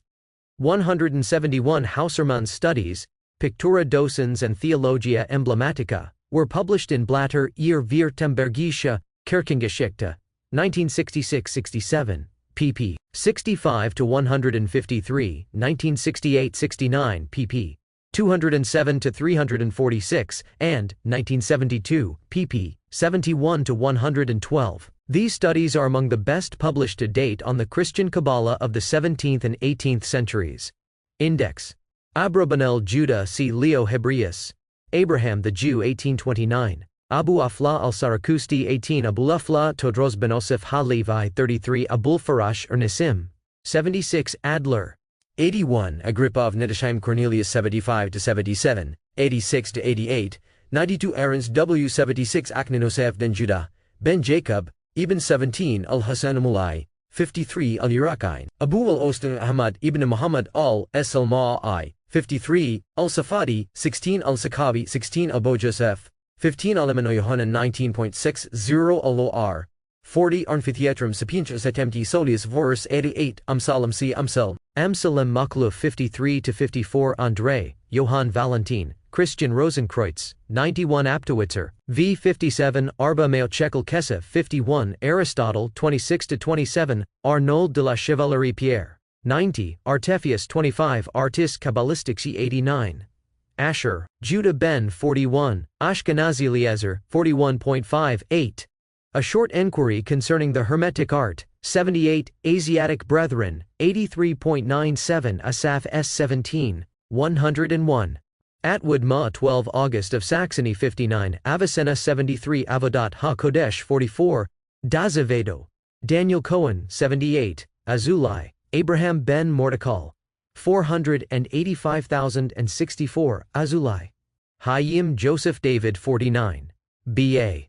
Midbar Rabbah 31 Baal Shem of London C. Falk Bacharach Naphtali ben Jacob Elhanan 25 Be'er F 45 Bahir C. Sefer Ha, Bahir Bereshith Rabbah, 71 Bertolet, M. 17 Beth Ja'ar, Lebanon, 60 Bibliotheca, Hebrei, 62 Bina, 33 to 3,542,666,875, Blau L. 62.88. Bomi, Jacob 95.97 Botarel, Moses ben Isaac 44 Brass 273,046, 50-51, Berganovo, Archangelus, D 89 Busi G 76, Kabbalah Chimica, 90 Kabbalah Sive Speculum Artis et Natura in Alchemia, 87 Cameo, Abraham Di 61-62, Caro, Joseph ben Ephraim 41 Casuto, U 76 Cheel A 80. 1 Shamol, Abraham Shalom High, 49 Christian, Kabbalah 22, 88, to 899,198 Schwulson, D 28 Shamishay Hawkzeit, Christiani Rosenkreutz, 91 Clover, Deathlive 62 to 6,379 Col Sephiroticum Heberorum, 92 Compendium Libri Kabbalistico Chimichi, Eschmazarif Dicti, Dia Lepid Philosophico, 63 Copper 24, 27 to 3035, 46, 49, 51, 64 to 65, 67 to 70, 74 to 75, Cordovero, Moses ben Jacob 2,841,454,851 Crowley, Alistair 10.13, De Arte Kabbalistica 86 Delmedigo, Joseph Solomon $2.64, Derashar Allah, Torah 16 des Juden Abraham von Worms Buch der Wahren Praktik. In der uralten göttlichen Magie de Verbo Mirifico 86, Dibri Hakamim 58, 28. Dobruska, Moses, Franz Thomas Edler von Schonfeld, 82 Duran, Simeon Benzema 15.69. Eben HaHakamim, 53. Els, G 45. Eisler R 14,172,639, Elhanan, Shemariah ben, 17 Emden, Jacob 20 Emek Hamelech 19,252,867 Epstein JN 57 Eshkoli, AZ 49, Eshmazari, Esha, Mara, 24 29 48 51 62 to 6,369 70 to 72 76 to 77, 79 to 8,092 Eugenius Philolethus C. Vaughan, Favor, A. 12 Falk, Samuel Jacob Hayyim, Dr. Falk, The Baal Shem of London, 81 to 82, Ficino, Marsilio 60.8, 6 Flamel, Nicholas, 17,799,092, Flood Robert 91 to 92, Frank Jacob 82. Gabel, Meir ben Ezekiel ibn 44 Gale Razea 46 Gaster M 13, 31.5 3 Gedula, 68 Geiger, of 52 Gematria, 66.74, Gavura, 2,967 to 687,577, Gikatila, Joseph ben Abraham 37.67, Giorgio, Francisco 86 Goethe, Johann Wolfgang, von 94 to 95. Gold 11 to 12, 19, 20 to 36, 38 to 3,940, 42, 44, 46 to 49, 51 to 52, 58 to 59, 60 to 72, 74 to 77, 80, 829,194.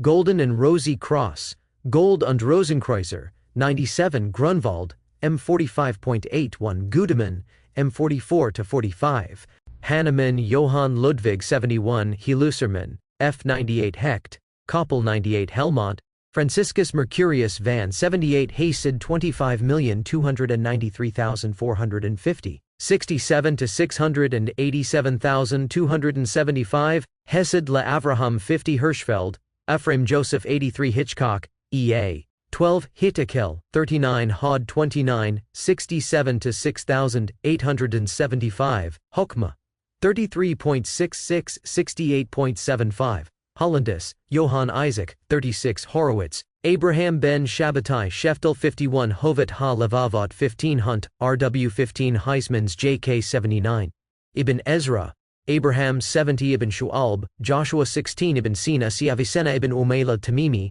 Abu Abdullah Muhammad al-Sadiq 17 Idra Rabba, Idrazuda 38 67 7067, Igarit Ha, Sodot 17 Iron 272,946 48 51 64 to 65 67 to 68 73 to 75 Isaac ben Samuel of Acre 30, Jabir ibn Hayyan 53, Jagal Abraham, Camilo Jagal 60% Jehuda Tobiah ben 81, Jelinek a 26 Jesse Benjamin 80 to 81, Jolis, Jacob Zivi ben Naphtali 75, Jostin ch 91, Judah Halevi 15 Jung Siji 124,151, Kabbalah Denudata 326,368 to 70, 72 to 74, 77 to 78 85, 92.95 Kahana a 61 Katan Jacob 52 to 53 Katzj 83 Kehilat Yaakov 75 Kalam Robert 79 Ketem Paz 28 46 Keter 66.68 Khalid ibn Yazid ibn Muawiyah 53 Kunrath Heinrich 70 84 88 89 90 Kisueter C 59.8 7 Kircher Athanasius 77 Kenor von Rosenroth Christian 3262 to 65 72 74 to 75 78 809,295 Hakohen Jacob 91 Kompefelder Weissen 63 Kopp H 63 81 85 Kraus A 82 Lobby Simeon 28 46 48 Lead 127 to 28,364,045 427 to 27 and 51 trillion 616,466,687,274 to 75 Leo Hebrasius 89 Leon David Benihuda Messer 57 Leon Moses Ben Shem Tovda 26 to 30 34 to 3,539 Levi Eliphas Alphonse Louise Constant 10 13 80 Levi J 39 Liebesche 38 to 39 Lipman Yvonne 11 14 21 27 30 37 40 73 Lumen de Lumine 70 Luria Isaac Ben Solomo 48 to 51 Ma'araket Ha Elohut 30 McPhail, I-78, Macroanthropos, 35.67 Megan, Avat 15, 69, Maja Adamica, 1870-92, Mago Kabbalah 94, Maimonides, Moses 17 Malkut 29-31, So, 67-69, 72-75, Maria the Jewess, Maria Hebrea, 14.37 Mathers, C.L. McGregor 29, Matka Judah Ben Solomon Cohen, 19.25 Matrid, 70-71, Mizahab, 70-71, Mirat Enayim 30, Mir Leander de 79 Melaka, 285,264, Mercury 42, 50-51, 69, 75, 94 Messer Leon, C. Leon Mezahab Epistola 71 Michelspacher, Stefan 87 Midbar Kedemat 49 Midrash Hadadol Hagadol, 71, Midrash Hani'ilam 70, Miet 57 Mithridates, Flavius 76, Modena Leon 60-627,274, Moses Gildines Kalb 71, Mosafia, Benjamin ben Emmanuel, 71-72, Musajo Salomo 50, Nairn Joseph ben, 53 Nalino ca 18 Naturo, Naturantis and Naturator Mysterium in Scuto Davidico, Exhibitum, 93, Nello, Delle, R. Mordechai, 58-59. Netza 1, Z 29, 67-68, 72, 75. Nijlayim Ma Seka 49, Nawatni Ka 76. Sedipus L. Egyptiacus 77, Odinger Friedrich Christoph 94, 97-98, Olympador. 14 Opus Mago Kabbalisticum et Rheosophicum 94, or Hajj Lama 48. Pappus, Gerard Inkos. 10 Pakoda, Bahyabanosef Ibn. 15-16. Paracelsus, Theophrastus Philippus, Aureolus Bombastus. Von Hohenheim, 124,558. To 5,969 7,080, 7,889,093 96 Pards Rimonim, 28, 45, 48 Patai, R62 Pauli Ditu, 27.33 Parush Haggadah Shelpso 1, 38. Peter of Cornwall, 14-15 Petrus Alfonsi 14. 588,793. Philosopher's Stone 14-17. 192,436,445,254,636,981. Philosophia, Moisica 91 Picatrix, Gayatul Hakim Fil Seer, 76 Picadella Mirandola, Giovanni, 102,860, 7,685 to 868,994 Penis. 15 Pistorius, Johann Nidanis, 89, 92-93 Plessner M38 Pneumatism. 18-19. Portali 1. Abraham ben David 60 Price, K38 Prima Materia 200. And 22,940, 6,668 to 700. And 8,991 Provençal. Jacob ben David 57.58. Quicksilver, 255,164 to 6,567 74 to 75. Raya Mahaimna 27. Rabbi Asher ben Yechiel 57. 6,272 to 7,374. Raza de Razan 31. Raziel, Angel 14 Reggio is 60%. Ruckland 10, 86 to 87 89 92. Riccio Paolo 86 89 Rieti, Moses David ben Judah 57 Rosicrucianism 13, 22, 83 91 Roth, C 81, Reuben S 20, 53, Rudolph II, Emperor, 59 Ruland Martin 90 Ruskage, 142,737 to 38. Sadiah, Ben Joseph, Gaun 44, Sakai R. Johanan, Ben 70 Salmon G 53 Samael 39 Shut Johann Jacob, 71 Secret, F 87.90, Secretum Secretorum 31 Sephardi, Moises, Mos. C. Petrus Alfonsi Sefer HaBahir 20, 22-24, 35-37 67. Sesantuno. Sefer Ha-Fez Yonot, 49, Sefer Ha-Ikarim 15, Sefer Ha-Kuzari, 15 Sefer HaLekutim 50 Sefer HaPaliyah, 24 Sefer HaTamar, 1,518 to 1,900. And 46 Sefer HaTemuna 24 Sefer HaZohar 6,325 to 4,145-4 quadrillion, 648,500. And 5,663,656,770, 737,598 Sefer Malke Rabbanan, 53 Sefer Yiplusira, 44-45, Semler Johann Salomo 53.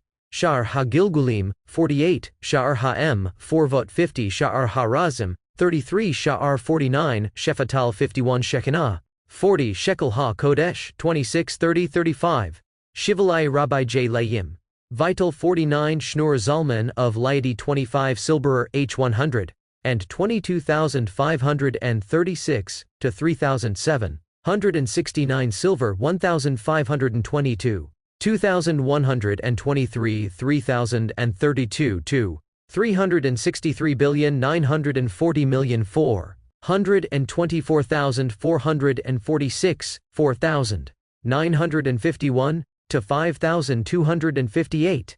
61 to 6,871 7,274 to 7577. Sommer Gottfried Christoph 97. Splendor Lucis 65. Splendor Solis, Alchemical Treatises of Solomon Trismosan Adept and Teacher Paracelsus 45. Stebe, Johann Christophorus 92. Steinschneider, M. 13 16–17, 19–20, 24,315,764. Stern I 26. Stills Ezra 81. Sudhoff K 58, 87–88.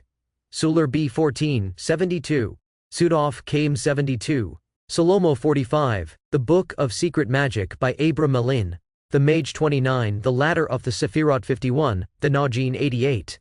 Theologier Soharako, Cum Christiana Amis Convenientis 97. Thorndike L 11. 60. Tiferet 2967–6800.